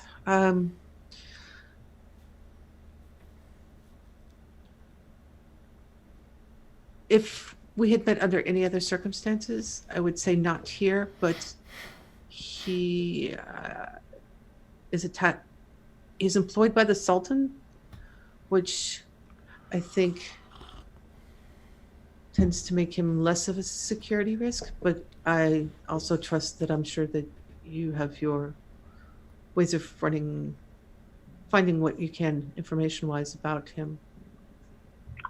Yes, I think between all of us, we can get that done. Plus, let's be honest, that house is a maze. We barely know how to get through it. He's not going to figure out its ins and outs in one dinner, one supervised dinner. Oh, wouldn't it be interesting to get somebody lost in here? That would be fun. Like a really fun hide and seek. Oh my goodness. I wonder if they would starve first. We'll have to hide all the snacks. Oh, interesting. Yes. So, anyways, again, as it would be, I think it would be beneficial for us to get to know him better. And speaking of beneficial, I've mentioned Thud, the Rid. I'd like to have him over for dinner soon as well. I think it would be beneficial for everyone to meet him. He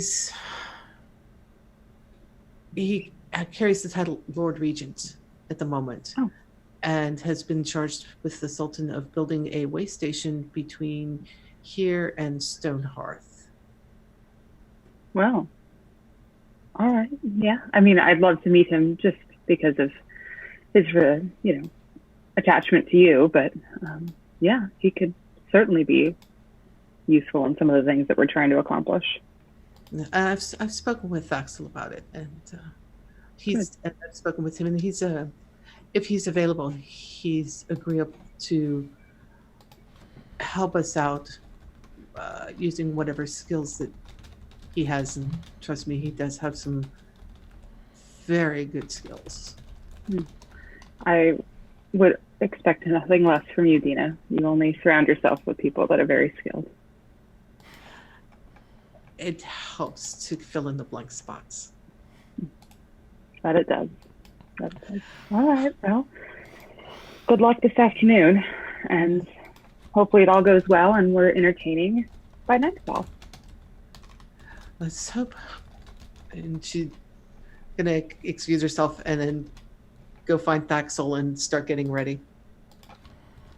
Okay.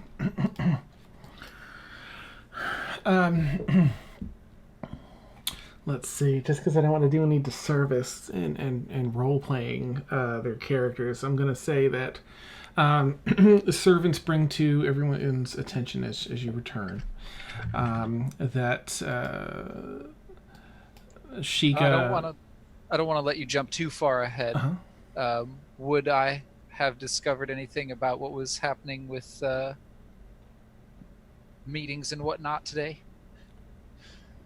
or not?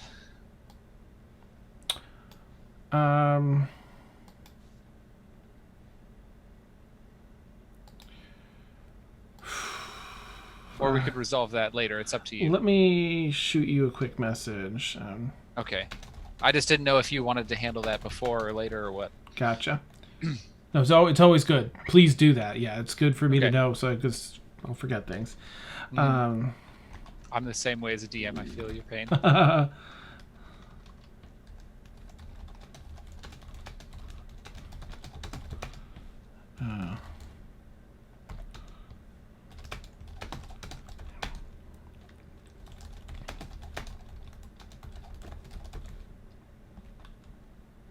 Make sure I'm sending that to you. Another thing I have to double check. Too many chats.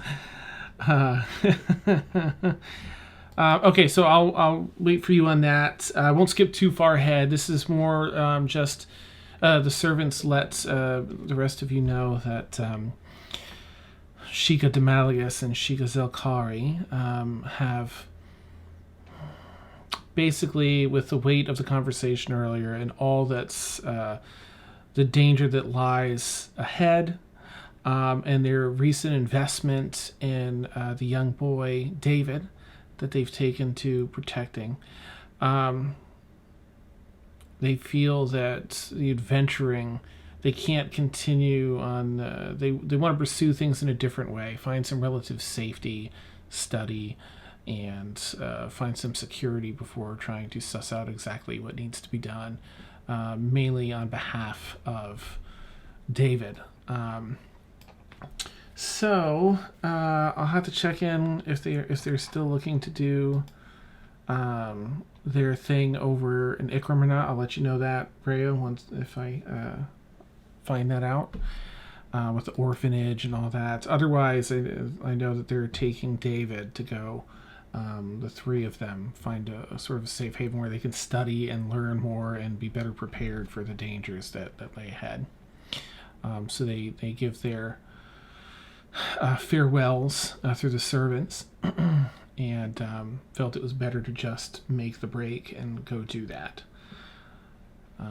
As soon as we find that out, Rhea will go to her room, get the letter that Demaligus gave her, rip out just a small portion, and burn the rest of it.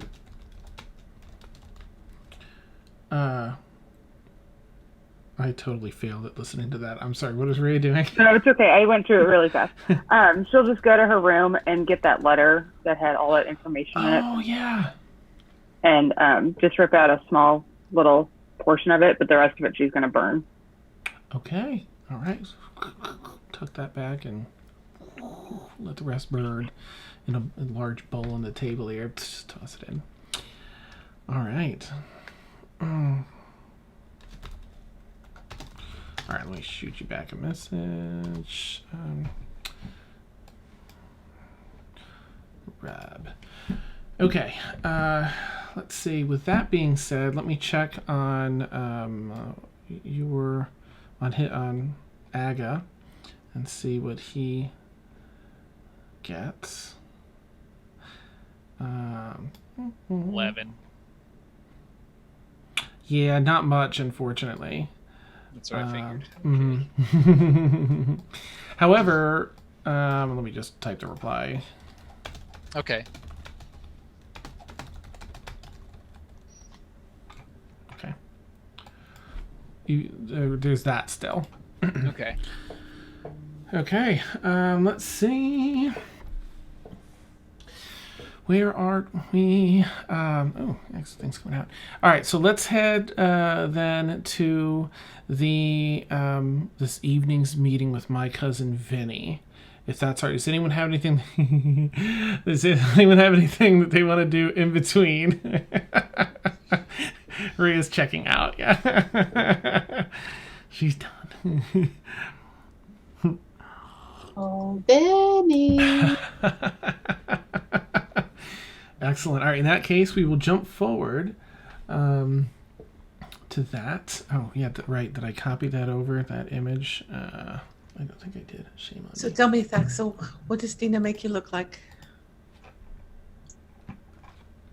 Ooh.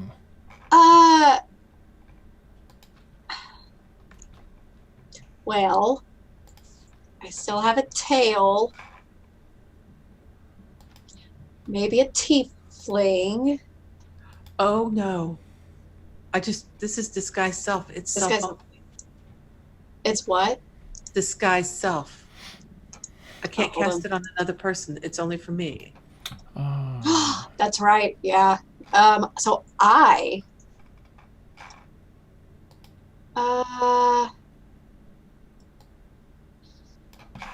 Oh, I can't change my body type. That's right. That's alter self. Oh.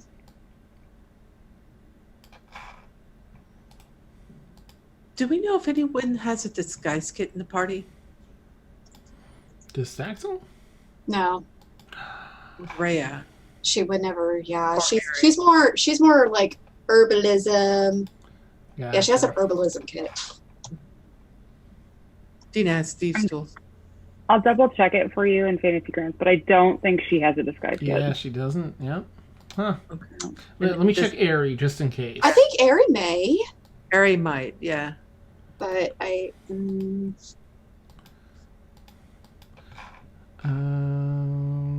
She doesn't. Nope. Dang it. Can we then use cosmetics? Deena's skilled with cosmetics. Can we use cosmetics to try, and Deena can try to alter Thaxl's? I mean, she can't change that Thaxl is a lizard person. Mm-hmm. Mm-mm. May be able to add scars, hide scars, change the color of the scales, given that Deena has had to hide her own scales before. Yes. Yeah, you can do that. Make Yeah. make a I don't know. Do I want to lean towards like a performance or a? I'm gonna say you can choose either performance or like a dexterity check to see how carefully you can apply these things. Let's go with performance. Yeah.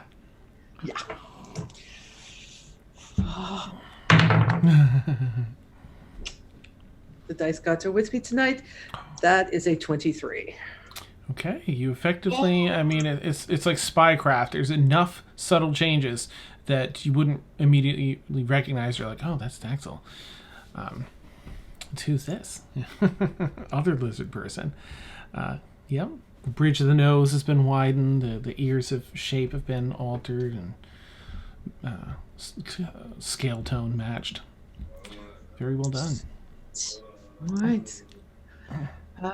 Suppose we should get dressed and attend this meeting. Okay. Okay, you're going to be good with this, yes? I look through. I don't know where we're at. I'm going to assume we're in my room, getting ready. Mm-hmm. I'm going to look through like my stuff and kind of, okay, so I have my dagger of venom that I'm going to like tuck like inside somewhere that it's not visible. Deena shows you how to use a garter for that. Oh, God. Oh, garter. I don't know why. Never mind. I'm tired. No, not a I girdle. was like, oh, corset? No. Garter's different. Okay, so yes, that. Like, ooh, this is nice. Ooh. Oh, I need one just like by itself. That'd be great. And she's gonna go through her poisons.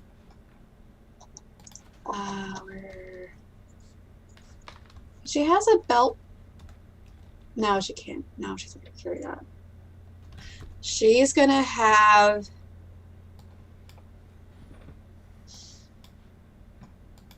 Nope. We're just gonna keep the dagger because she can't pack heavy. She has to pack light. So we'll just stick with that. Deena's not carrying any weapons at all. Strictly just she's got her magic.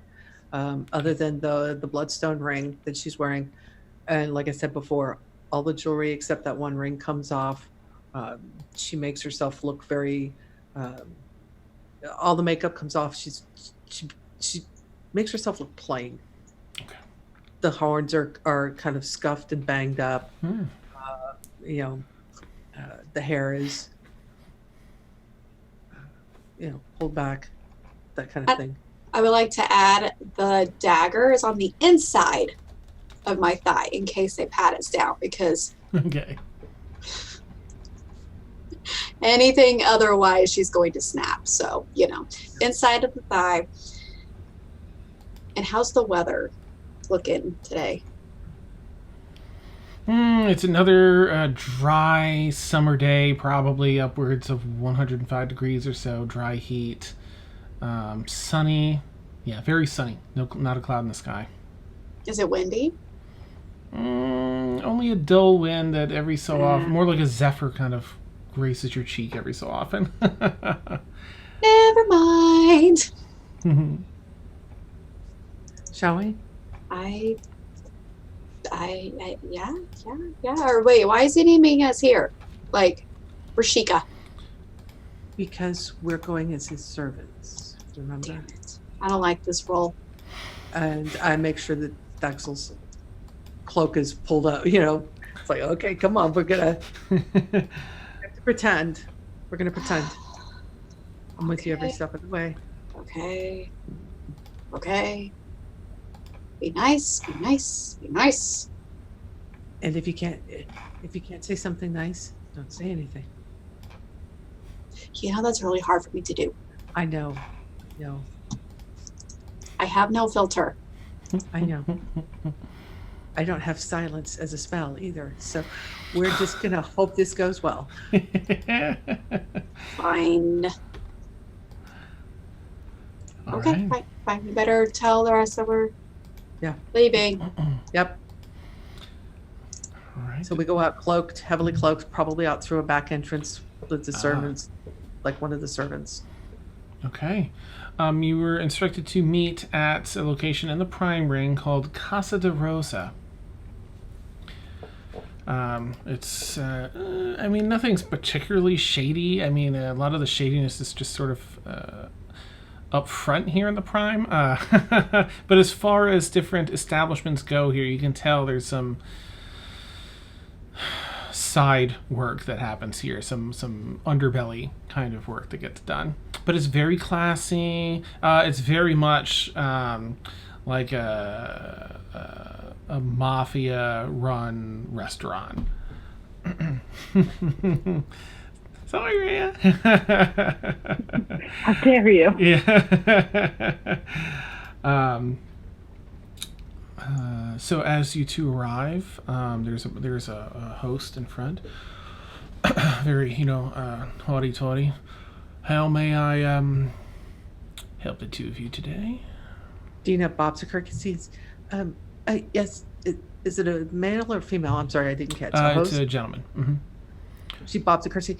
Sir, yes, sir. We were told to meet a Mr. Vinny here about a position, and Yeah. Yes, he's been waiting for you. Follow me, please. And Thank you. And walks you through into back into the kitchen, where there are a couple of special tables set up for privileged people, as this is his role here in the Prime. And sitting there at the table, you meet Vinny. I just had to do that. Okay. Pull up a seat. Short humanoid, a human. What are you doing up there? Sit down.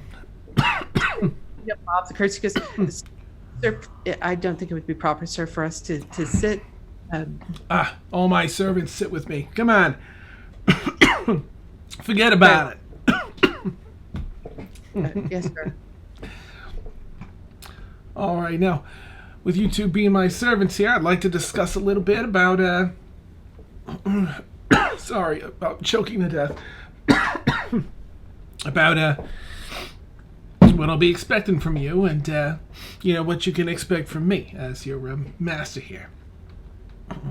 And, here's some of the things that I think are important. He takes some paper and a quill he has, dips it, and starts writing the conversation with you. So out loud, he's talking all about this servant-master relationship and having a meeting and how he expects you to be. But he's actually just asking, like, what do you need from this exchange, and how can I assist on paper? And are there any special instructions you have for him? Anything that you want out of this meeting with MacGregor and Reevus?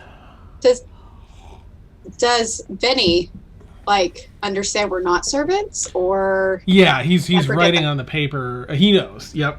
Okay. So he's saying it out loud like that's the deal, but he's sliding paper that gets folded over so no one can read it. The actual conversation of what do you need from me? How can I help? What is it you're looking for from this meeting? What are you looking for? Well, okay, I guess I'm gonna write answers. Oh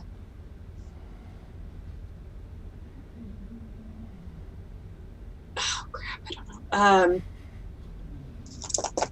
Current archaeological sites? Current sites they're working? Wait, what? Was it current sites that they're working where they're actually? Yes. Okay. Yeah, or Ander, because you heard. I guess. Yeah, or volunteering to help, volunteer to be.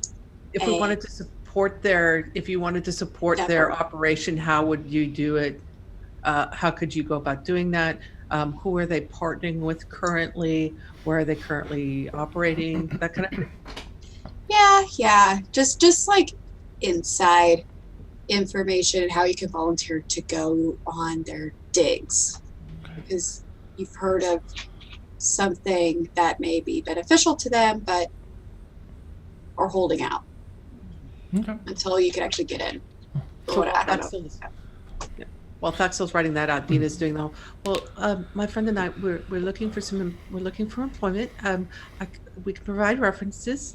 We're both very used to working with people, with the families and the households here in the prime, as well as in second and third ring. What? Families in the second and third ring? Oh, what? You need to be tip top if you're working for me here. Well, of course, sir. I can provide we can provide references from the prime. We have to start somewhere, sir.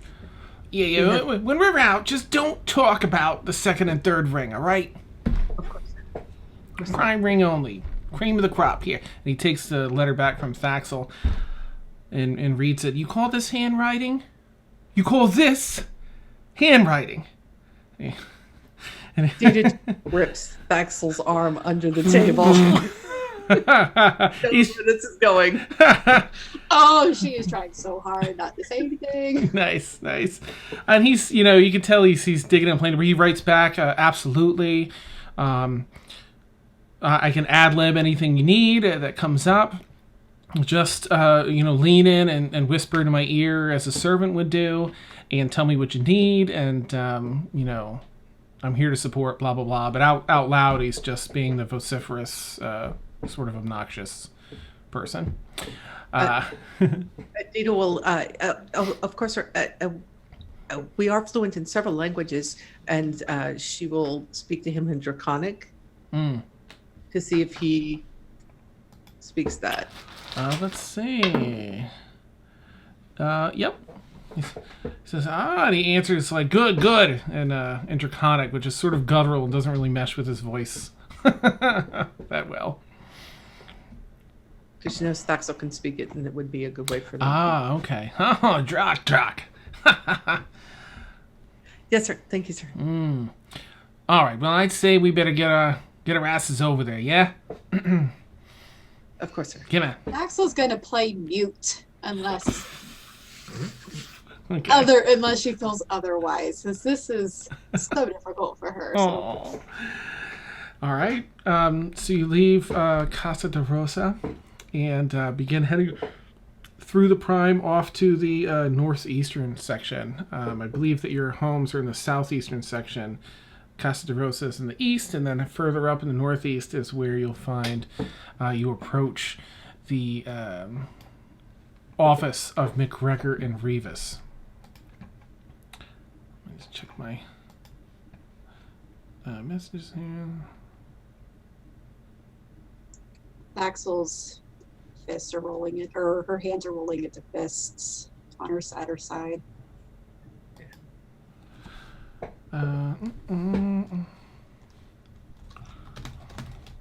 Yeah, Dina's doing her best to try and keep Thaxl calm.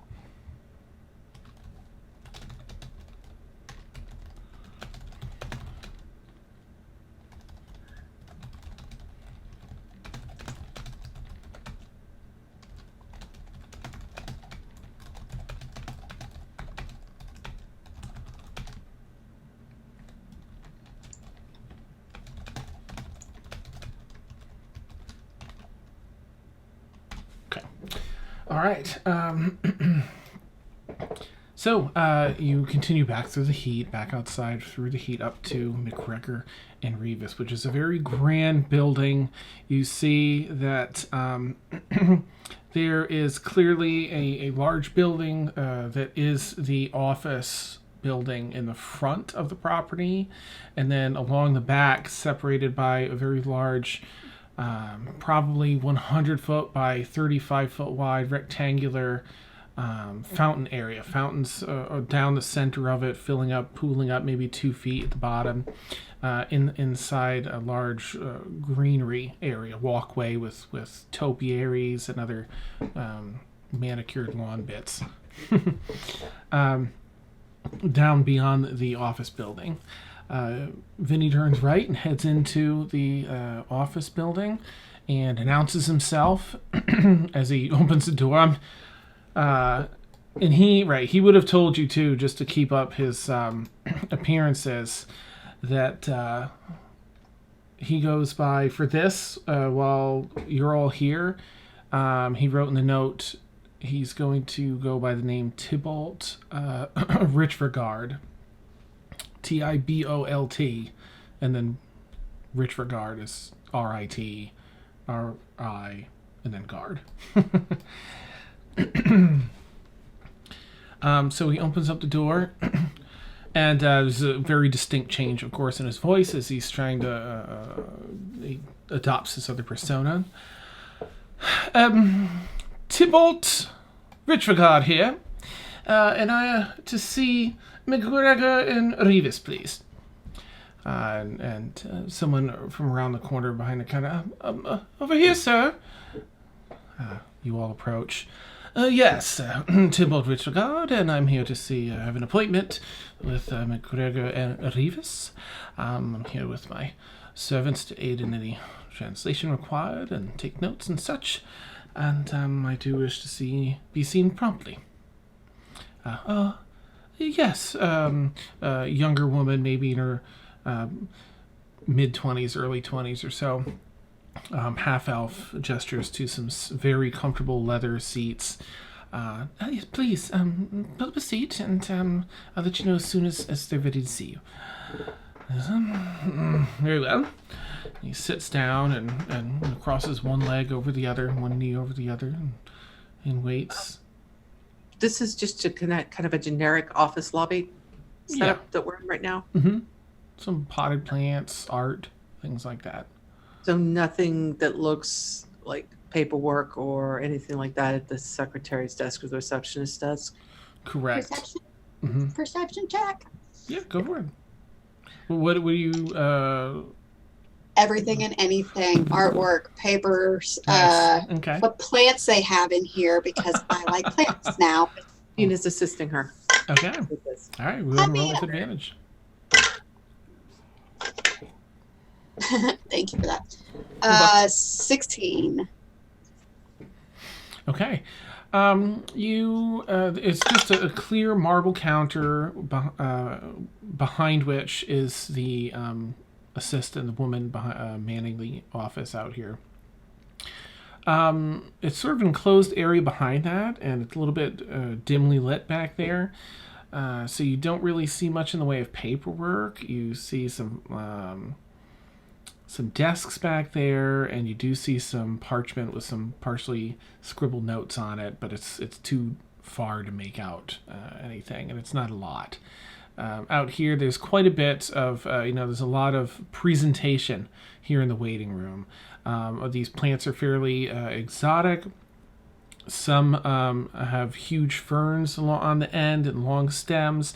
Others are arrangements of beautiful colors on blooms. Other ones still, there's like a Venus flytrap one there. A number of different things like that. A lot of art from... They all seem to be depictions of the city in an earlier state, maybe some 80 years ago. So you can kind of see like, oh, I've been by that. And you can see how the prime ring has built up over the past 80 years. Yeah, I think that's most of it in here. All right. And let me just do a roll here. Okay. So you sit and you wait patiently. And you wait patiently. And you wait patiently. It's been After a while. 15 minutes, Mhm. Dina's going to get up and go over to the receptionist. Say, excuse me, miss, my master, would it be possible for a beverage, a refreshment, if we're going to be waiting? Certainly, certainly. She rings a little bell behind. Ding, ding, ding, ding, ding. And I'm going to scan her desk for anything. Nice. Okay, make an investigation check. See if you can spot anything. As another attendant comes up and she whispers to her to go get some drinks. 15. Okay. There's some stuff maybe worth a little bit of money. Some silver paper opener. Again, there's some notes, but it seems to be, from what you can make out here, being a little bit closer near the candlelight. Not a candlelight, but it's like an ever-burning flame they have in the office back there. It appears to be some sort of shorthand on a note that kind of looks maybe like it's a schedule. Based on the grid work and the numbering system on it, seems to line up with the calendar. But there's little shorthand notes in each box for different things. Okay. I'd like to commit as much of that to memory as possible while she's standing there waiting. I mean, obviously she's keeping her eyes downcast, so make just a straight up intelligence check to see how much you can retain, and if there's anything you want to focus on in that check, let me know. Any date or anything. Yeah, dates would be within the next 2 to 3 weeks, and I rolled an 11. Oh, okay. All right, good to know. All right. The other attendant comes back with a tray of different waters and another tray that has wines. Repetition of marks. That would be what you would be looking for in the 2 to 3 weeks. is repetition Okay. of marks. So, All right. clarify that. Neat. All right, you do your best to commit anything repeating over the next 2 or 3 weeks, and I can kind of let you know what it is if you want to write it down later. You don't really see much in the way of repetition. Nothing seems to be the same over the next 2 and 3 weeks. In fact, what did you roll again with your investigation? 11? The investigation was a 15. 15. The straight up intelligence was 11. Okay, all right. So with a 15 then, one thing you would notice is that as of maybe like 3-4 days ago, up into the next few weeks where that month seems to end, far fewer appointments, very little written, as opposed to the prior weeks that their boxes are all full of different dates or different short handwriting. Suggesting that they're probably going to be busy or away from the office. Mm-hmm. So she'll take, as soon as she has drinks, she'll kind of thank you and then take them over and to the master. As you return that, thank you, kindly, yes. And he kind of leans over and takes a sip and dabs his mouth with a napkin and says that this is taking, an obnoxious amount of time. And in another 15 minutes, he's going to go up and cause a stink, but send one of you up first. Would like one of you to go up first so that he can approach as, an infuriated master or an upset master. Another 15 minutes goes by, still not called in. He, looks at the two of you, takes another sip of wine to kind of give you like the go ahead for one of you to go up if you're willing. Deena goes up. Excuse me, miss. Yes. Is there a problem? Is my master? I mean, he's not accustomed to waiting like this, and he does get a little upset. And it's. I'm sorry. Please, could you tell me? Is it going to be longer? Much longer? Is there a concern? Is there a delay? I apologize. I do. It doesn't usually take quite this long, but they simply haven't called. At which point, Vinny gets up. Yes, ma'am. Truly, a half an hour must far too long to be for one such as myself to be asked to wait here. This was a scheduled meeting. I'm very busy, and thank you, my dear. And he nods to you.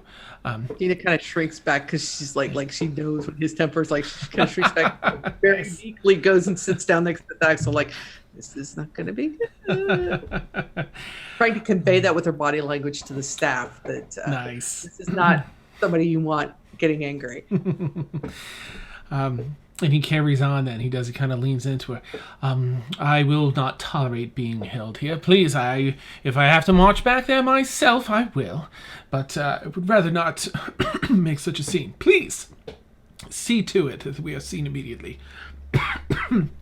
Well, she kind of, he's really leaning in. He's not choking, so he says it a little more aggressively. And, my goodness. She's, yes, sir, I'm sorry. I'll go check again right now. My apologies.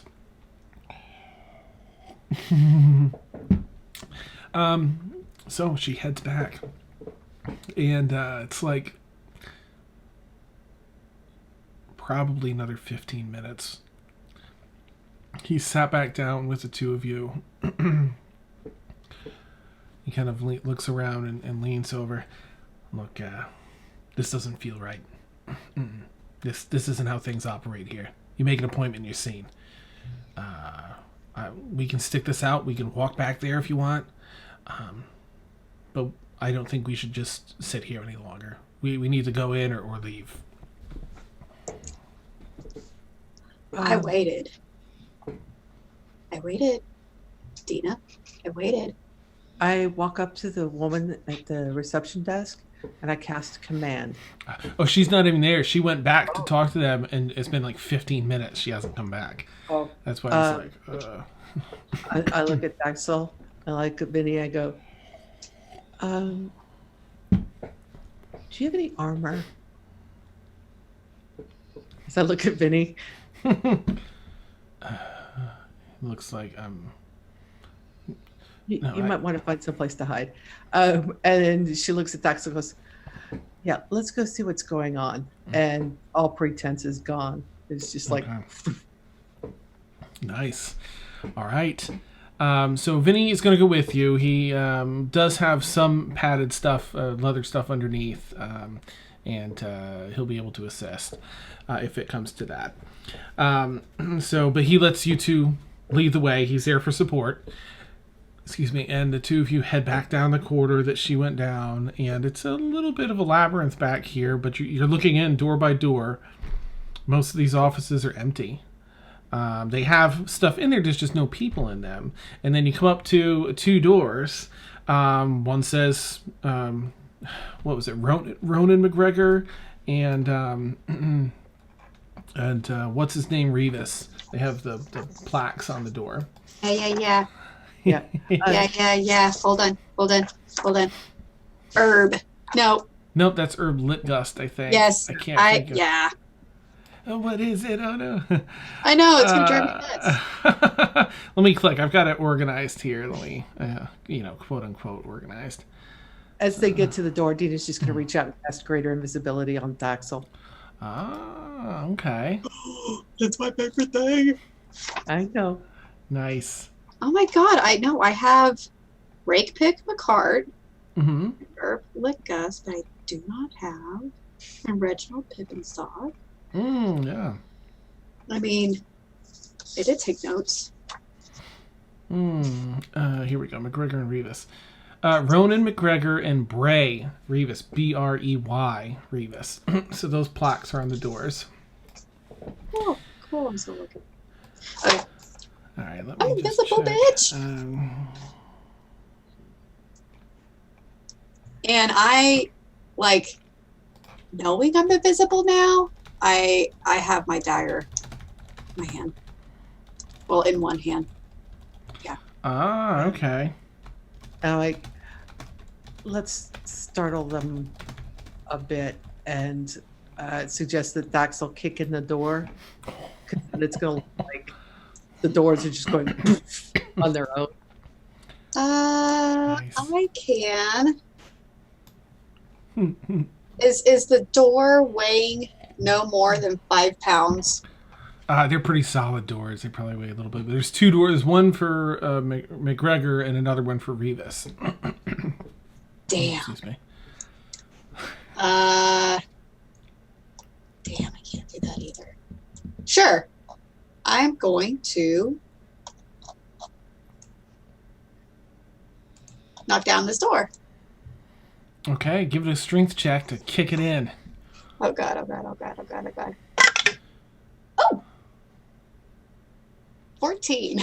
Okay, you kick that door. Poof. Which one are you going for first, MacGregor or Reevus? MacGregor. Okay, boom! You kick MacGregor's door, and then it swings in, and it pops. The top hinge pops off the jam, and you look around. This thing has been cleared out. Immediately. Spin around and kick down Revis's door. Poof. You kick that one in. The whole door comes off the hinges. This one, you're raging, and this one is also completely cleared out. And shuffling to get out the window is the woman. Cast whole person. Oh, okay. Is that a save? Is there a save? Yes. Wisdom? Fuck, hold on. Yes, wisdom. Okay. A 15. Fails. Ah! It's a 17. She's climbing out. She gets sort of stuck in this position, like one leg up over the sill, and the other one just touching the floor. Clink. She props up against the window, so the side of the casing. I'm letting Thaxl handle this. Deena's going to start rifling through desks and stuff. Raging. Okay, I'm gonna. Well, I don't need the invisibility anymore, so no, I'm just gonna. Carry it that way. It is. I run up and proper up. Like in a corner, yeah. And hold the dagger up to her throat. and then do the whole Batman voice. Where are they? It's amazing. I'm sorry, ma'am. I'm just doing as told. The meeting was so insisted upon that I was told that if anyone came for such a meeting and I couldn't turn them away, to just simply have them here and make them wait until they left. They left. MacGregor and Reevus. They left days ago. What? They left, Where did they go?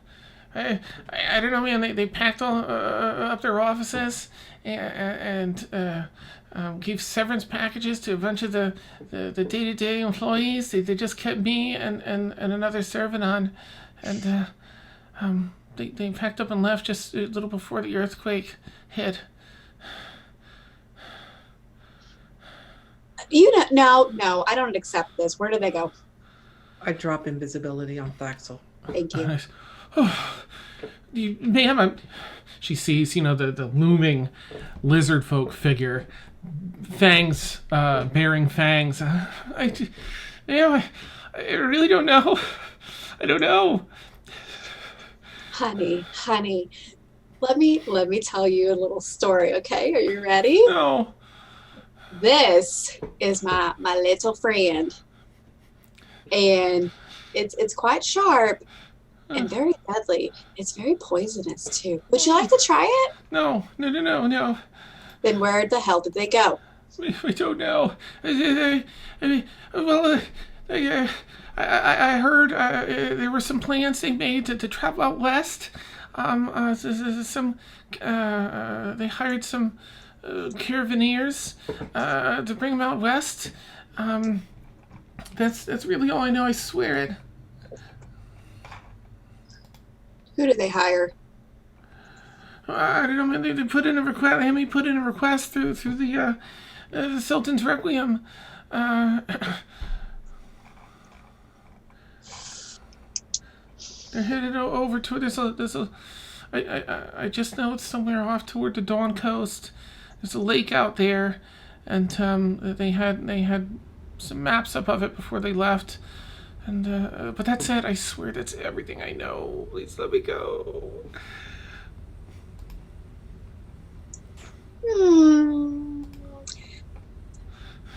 Deena. Yes, dear. She wants me to let her go. Are you satisfied with what she's told you? No. Well, then I guess don't let her go. Where is all the papers? What did they leave? Where are the books? She starts What's getting. Sorry. She kind of looks over at you too, with the the horns up and everything, and intimidating fire. Yeah, dancing along your fingers. Yeah. Since it's about a minute or so, the whole person starts to release. But she just kind of pushes herself back up against the corner. You've propped her up in a little more. You see her trying to eye the window and the door, and then really frightened of the two of you. Ma'am, I swear I don't know. I'm just I sit out front and I welcome. You. I'm sorry. What? I'm sorry. What, ma'am? Again. And I'll burn you.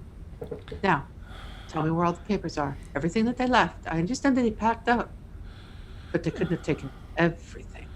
For instance, there's a schedule on your desk. Is that schedule a true schedule? Yes. That's. See, now we're getting somewhere. You do know something. Yeah. Well, yeah, there's a schedule. You could take it. I can tell you what to. Of course. I go get the schedule, bring it back, and you can explain it. Sure. Well, these are meetings with different people that they employ.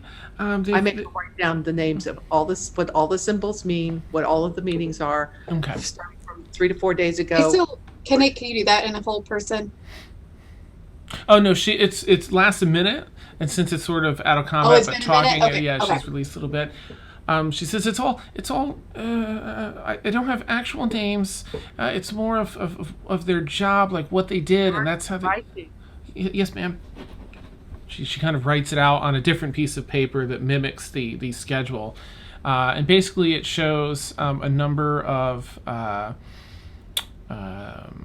the archaeology type folks that they employ, as that's what they do.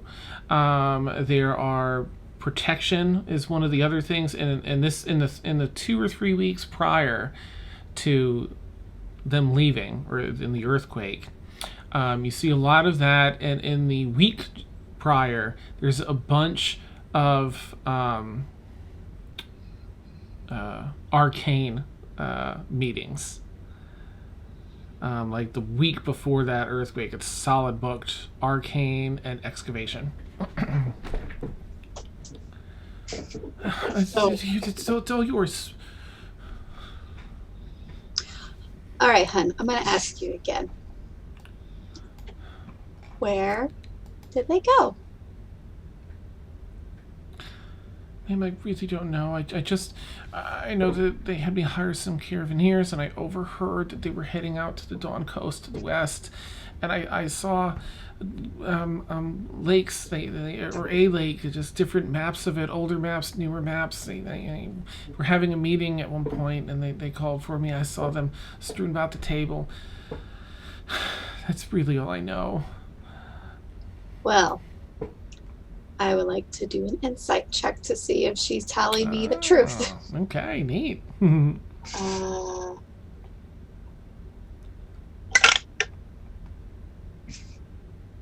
17.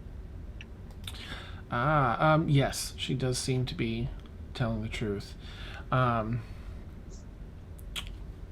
Make an intimidation check with advantage, because you've got Deena there as well.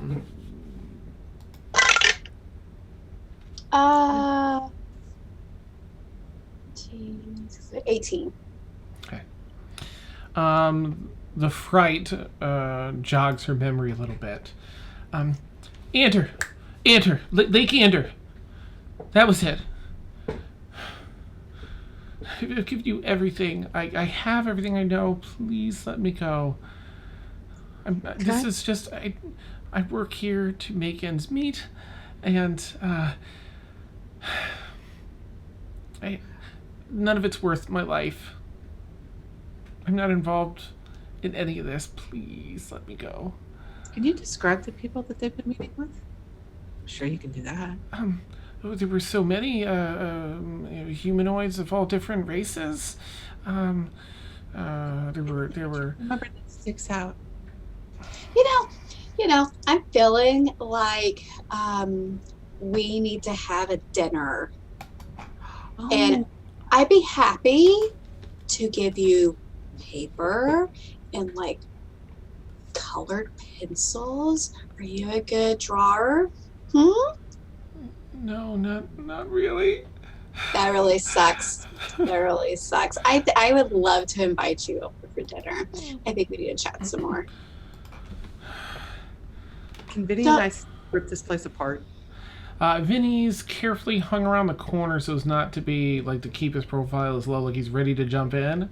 But yeah, he goes around. They really have. They were very thorough. They cleaned this place out, and it's been cleaned out for like maybe half a week or so based on the schedule. They just had that receptionist area up front that actually had anything, and it was mainly the schedule. Maybe she would like to stay with us for a few days. Oh, I think so too. We make we're really good company. And I think we're gonna have dinner soon. I would love you to meet the rest of my people. As your, lizard maw is near her face, and you're not gonna have me for dinner, right? What? No. So as I'm thinking about it. So specious. Why would you think we would eat something like you? I don't know. You're just scary, and I just read people and make schedules. I'm sorry. How many people are here? How many people? 4 with you 3. How many people were here? No, none.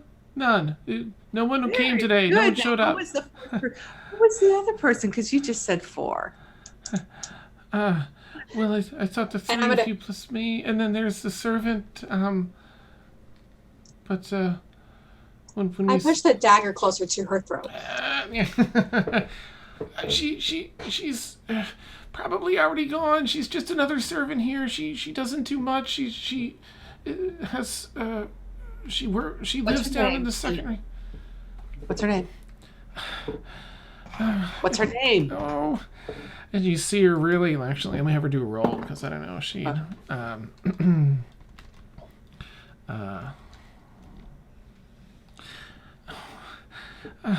it's Jin. Jin? It's Jin. But she doesn't live up here. We live down in the second ring, and we have permission. Address. Well, I mean, she moves about. She doesn't. Where would she go?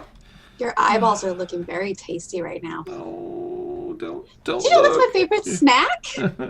I had a bucket once when I was in this really fancy mansion. They were so. Mwah. Look great.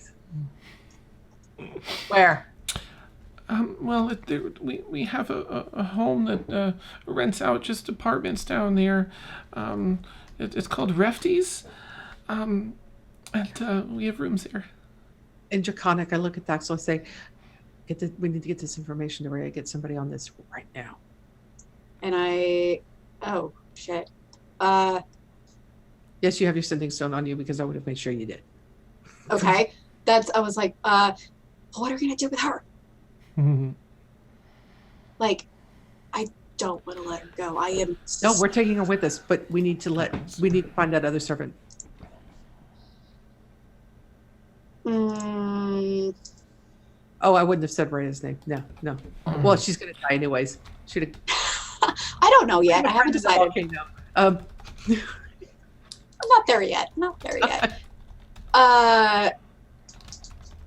Okay, I'm going to take the dagger away and kind of shove her towards Deena so you can hold on to her. Yep. And I will take out my sending stone and send a message to Tassos to get to Rheya. Okay. We can do it. Telephone. This is all I can do. Shit, what do I say? Tassos, get this to Rheya. MacGregor and Reevus are gone. We have a servant in custody. That's a fancy word. I didn't say that. Custody. And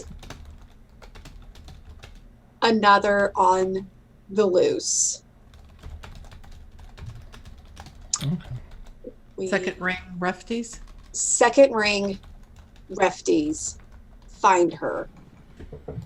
Her name is Jen. I think that's the 50 that I may have gone over. Sorry. We'll say it's around there for flavor. Yeah. XO Gossip Girl. Oh, that's amazing. All right. So you send that message and don't get a reply right away. But I would like Deena and Thaxl to. Okay. Scratch that. Instead.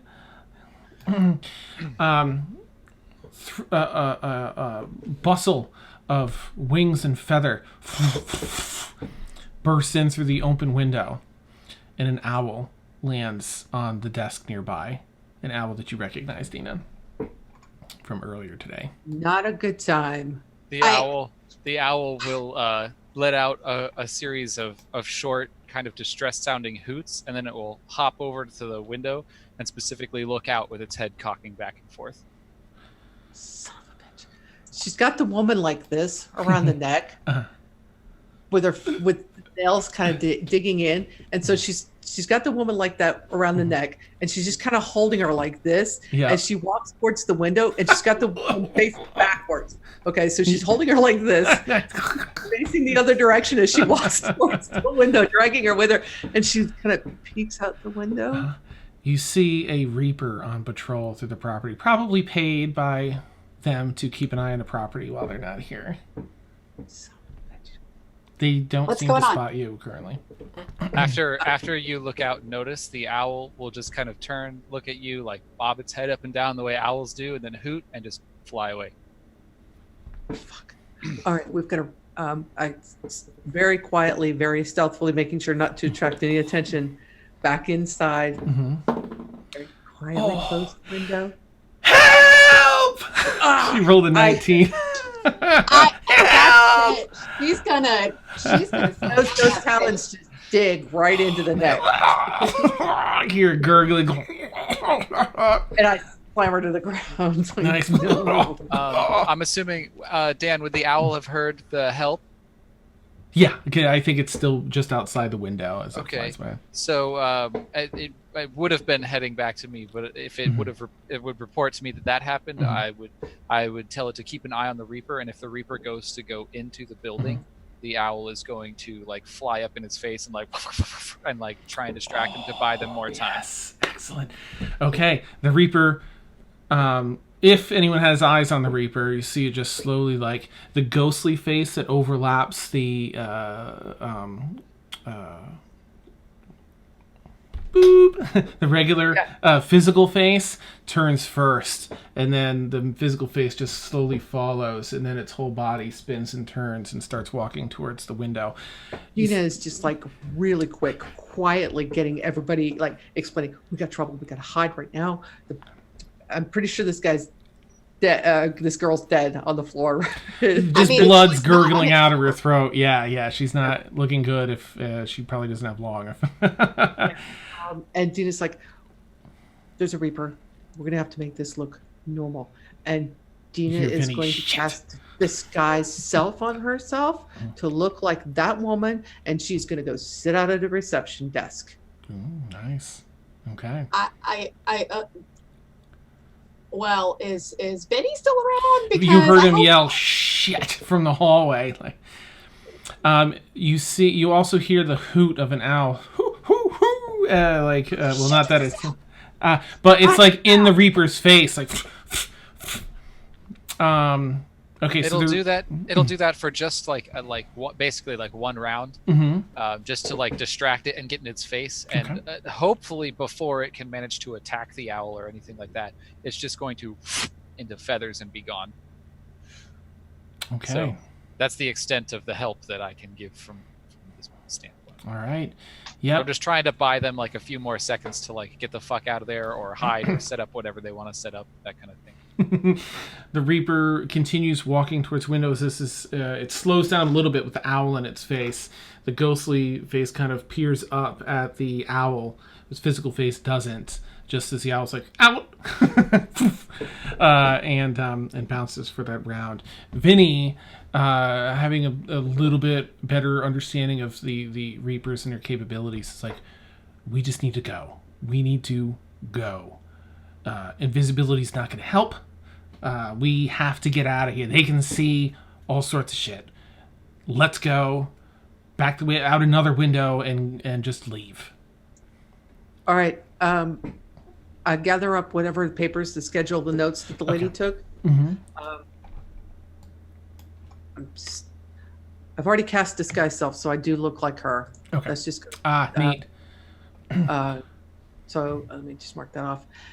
And then as we go out, as soon as we're out, I am going to start a trash fire in the office. Oh, nice. Make sure to burn don't leave anything behind. Yeah. Actually, I'm kind of thinking a fireball would be a little too much. No, can we burn the body? Just a couple of fireballs, But burn the body. Oh yeah, starting with the body. The body goes first. Okay. So I'll cast Create Bonfire on the body. Now she's definitely dead. Okay. In the body, and then I'm just going to create bonfires throughout because it's a cantrip. Okay. Mm-hmm. So every round, I'm creating bonfires to burn this place as we leave. So Deena, should I fly, or should I be a cat? Cat. It's gonna be less conspicuous. Uh, I could be a bat. Nobody looks at cats. It's daytime. Okay, I'm a cat. House cat. I'm a cat. I'm a cat. Meow. Nice. I'll be back at the house. And Vinny gives you, he would have definitely given you Deena like a quick chat, like, that's a really good idea, but it just won't work on these guys. They can see through things like that. With the illusion, just to keep it in. Just to kind of, I just want them to have a quick glimpse of maybe her. If they catch a quick glimpse, what they're catching is a quick glimpse of her in the window. Like it. That's split second. All right, let's get the hell out of here. Yeah, we're gone. And he pulls out of one of the pouches he has. Excuse me. It's a couple of items. A scarf that he ties around his head, and excuse me. Jeez. Switches out the shirt, puts it inside out. Just a few minor things that gives him a bit of a different appearance. If the three of you can roll a stealth check, you have time. Yeah. Deena will alter her clothing as well. The usual, cleavage, short skirt, that kind of thing. Nice. Stealth? Yes. 24. Ooh, okay. Oh, let's see what Vinny's got. All right. And then I think if I can have you each roll an athletics check to see like how well you outrun that versus because the Reaper has like a Terminator speed pace where it's just persistent but not like running yet. 16 for athletics. Okay. 4. That's with a cat. Okay. I can run 40 feet though. All right. Meow. Awesome. And you've wild shapes, so there's no illusion to hide behind. Mm-hmm. Oh, that's why I'm stealthy as fuck. Nice. Vinny's like, this way, and he's on like a lightning bolt out. And Deena, even though you're not super stealthy, because through the process of setting the bonfires and getting out here, and there's just you end up with poor luck as you're running through the yard here, but you're athletic enough to keep pace ahead of this thing before it sees you. With Vinny, he dodges around a couple street corners. Thaxl, you're much slower in your cat form, in that you get distracted as a cat. Meow, meow, birds.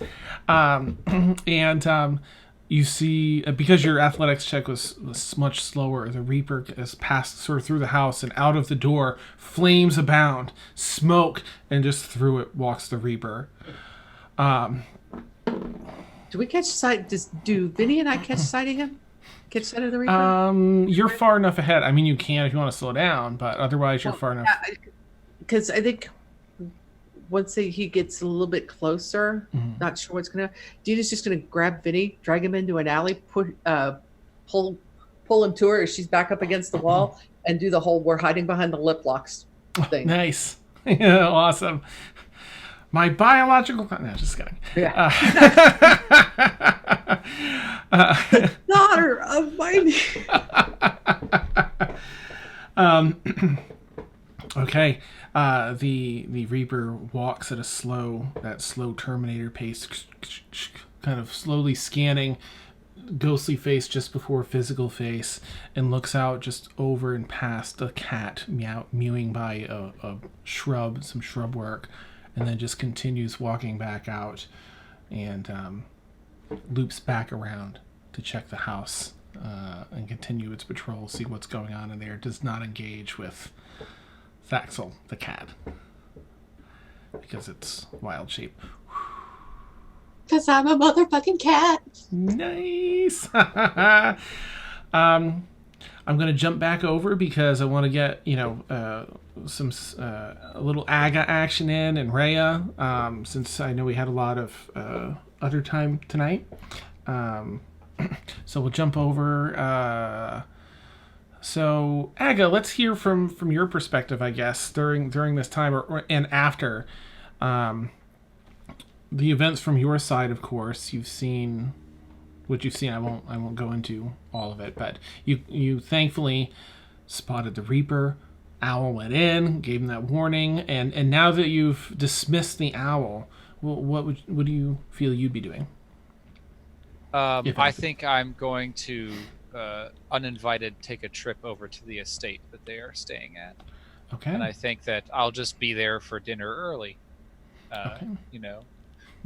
But other than that, the Owl is in its interdimensional space now, so it's not doing anything. And I think I will just take a stroll over there and see if they survive that encounter or not. Because once the Owl goes poof, I have no eyes there. So okay.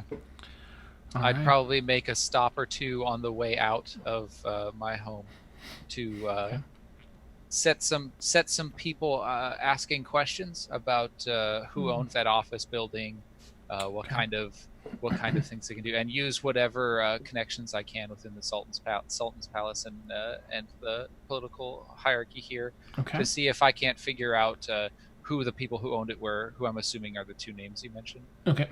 And if I can find out their name, I'd like to find out if anybody in the political climate of the Prime Circle has known where they're going or has figured it out, or if any of my connections put tails on them for whatever reason or anything like that.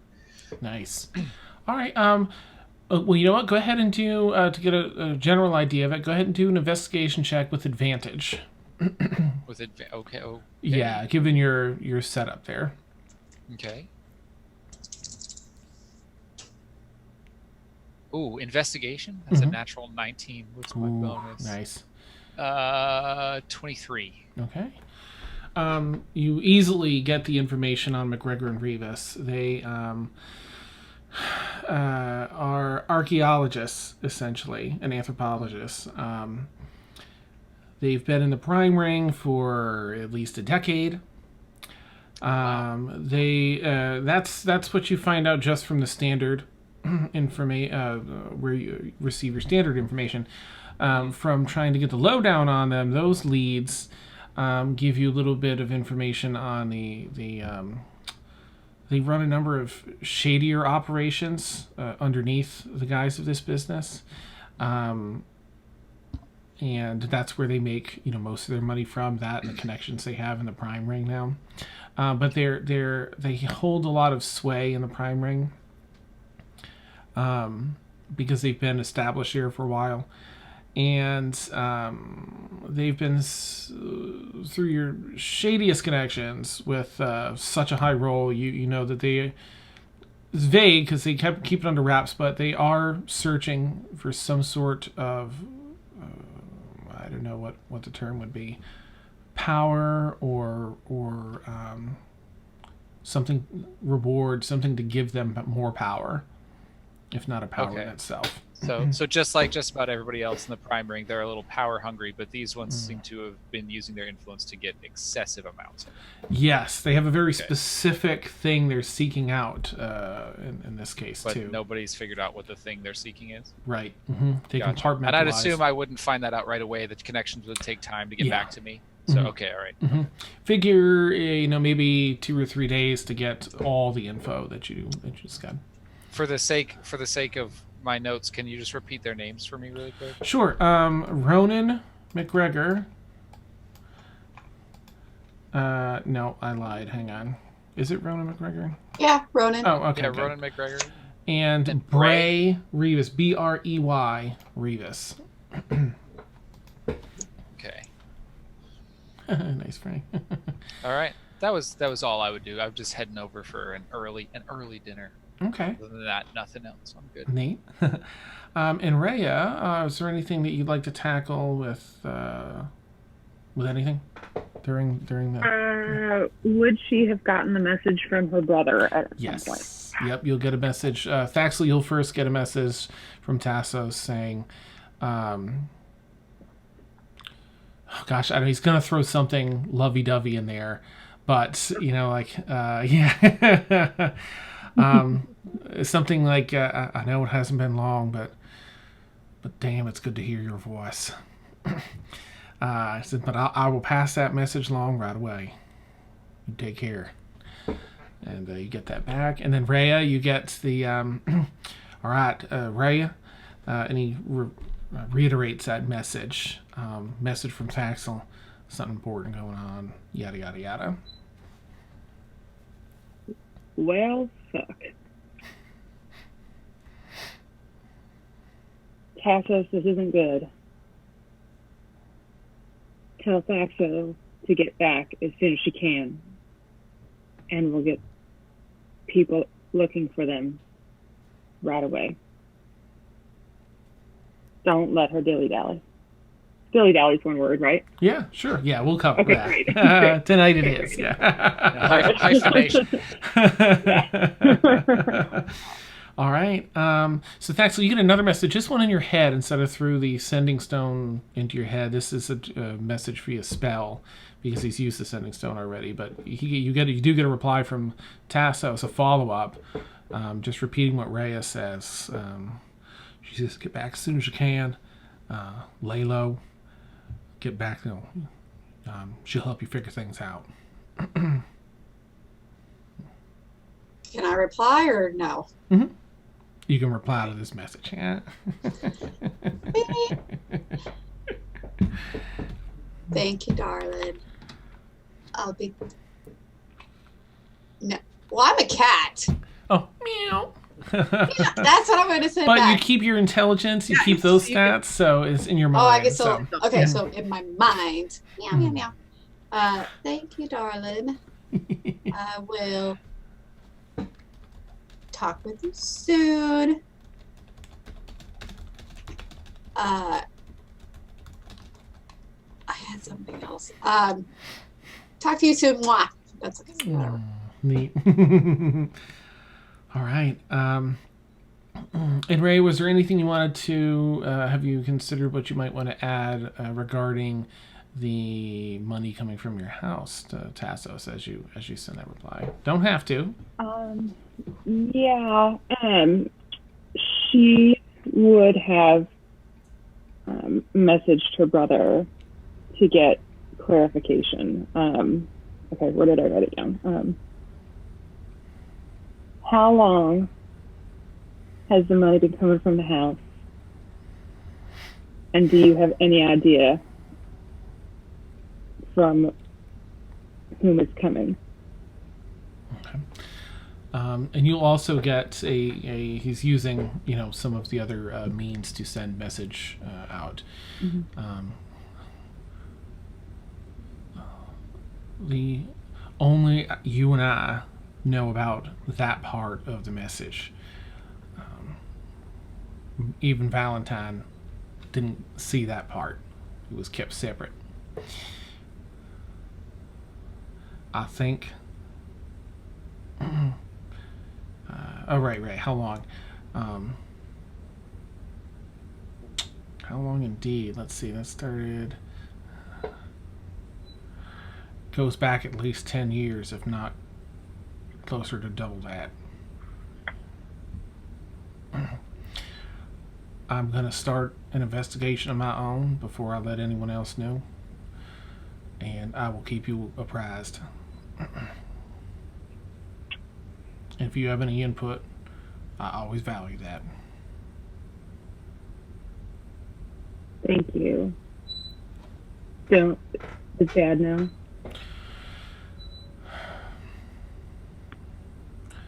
Not yet. I'm going to talk to him later today when I can find a safe space to communicate. Don't let anybody know what you're doing. Don't think it's Dad. I don't want you to think that, but Right. I don't want him to be tipped off. All right. It's just you and me on this passive, not another soul. Understood. Sent another reply back.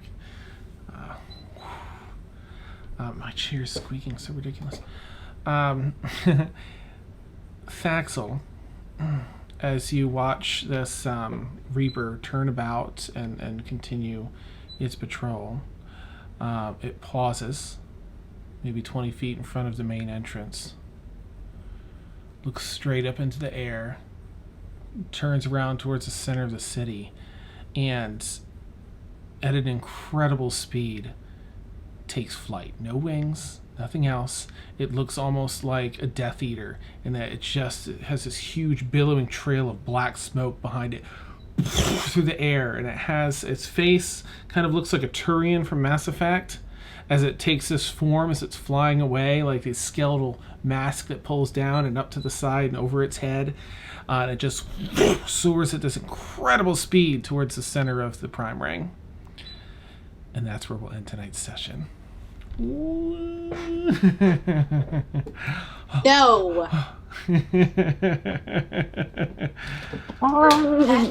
They're Death Eaters now? This is so cool. I am so much more infatuated with them now. Awesome. I want a Reaper. Nice. As a pet? Go fetch. I don't know, man. That sounds like a dangerous idea. Let's bring the guys who can see through illusions and magic and bring them in our house. But they've been so fun to look at. Like, she's very, like...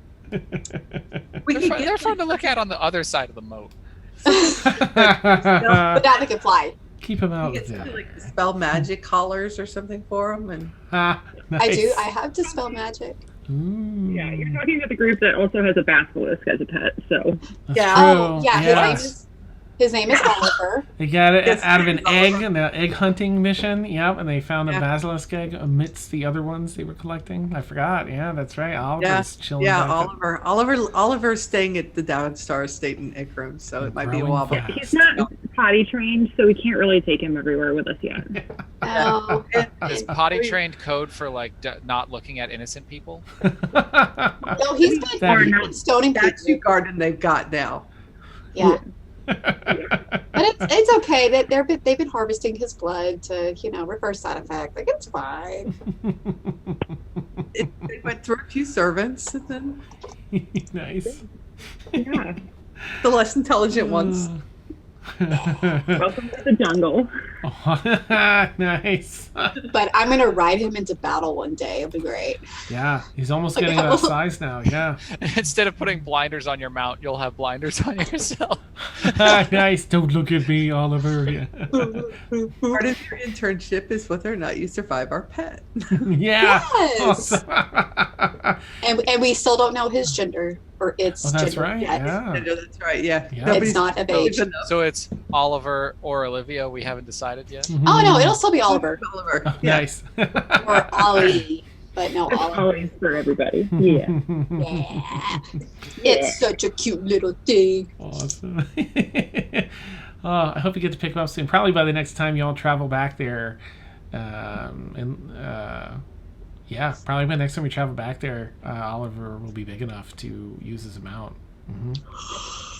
I He's gotten am pretty good proficient in animal handling, so Nice. I'm on that. Nice. Talk about home security. A moat and a swimming basilisk. Oh, that'd be so sweet. Yeah. How dangerous and lethal is that? Yeah. Get in the water and all of a sudden you can't move your arm because it's stone. So you're just kind of like, oh, sinking. Oh, look, a new statue for the garden. Nice. As a warning to all the rest. oh my gosh. No, I'm sorry. There's just so many useful things for a basilisk. Like that woman, she would have never screamed for help if you could like have the basilisk turn her into stone and then be like, oh, we're gonna move this statue back to our garden. And wink, wink, like. And then you get her there and you rub her down with the blood or whatever it is that. Oh my gosh. Anyway, Nice. Excellent. Oh, yeah. interrogation methods. You're gonna die and we're gonna bring you back real quick. Okay. Right. Come here, Oliver. Like. Oh, you're gonna Yeah. There's those painful few rounds where it does or doesn't take effect too. So, Yeah. muscles start to tense and everything. Like, look, you've still got time. Oh, so awesome. You can answer our questions. We could save you. Evil campaign. I almost got to try out that dagger. Yeah. Almost. Oh, nice. The time will come. But I mean, because we've already had fun torturing people, so. Oh yeah, no, this is great. Awesome. Well, thank you, players. Thank you so much, and welcome again, Rob. It's so nice to have you here. Yay! It's so nice to meet Aga as well. We'll next session we'll have a little more.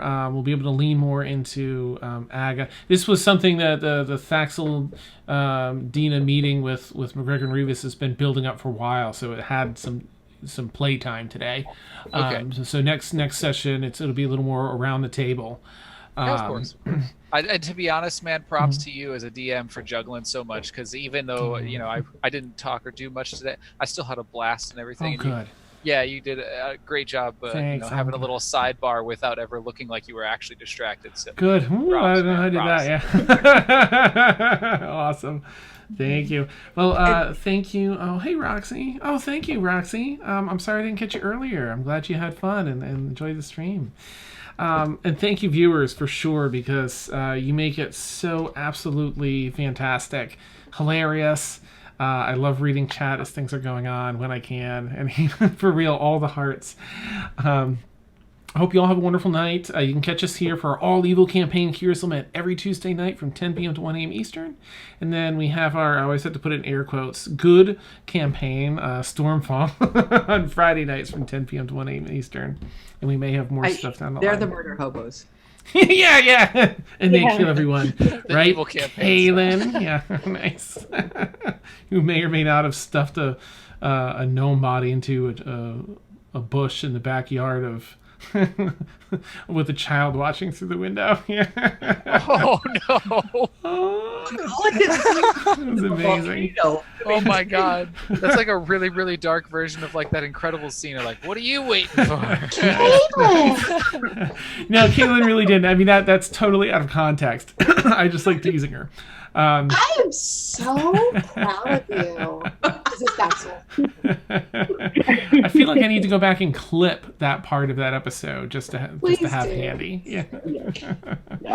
Awesome. So thank you, viewers. Thank you, players. And Steph, you're awesome. I, of course, am just teasing. I love Kaylin and all the ups and downs she has. Thank you all. I can't wait to see you all again next time. Have a great night, everyone. Take care. Bye. Bye.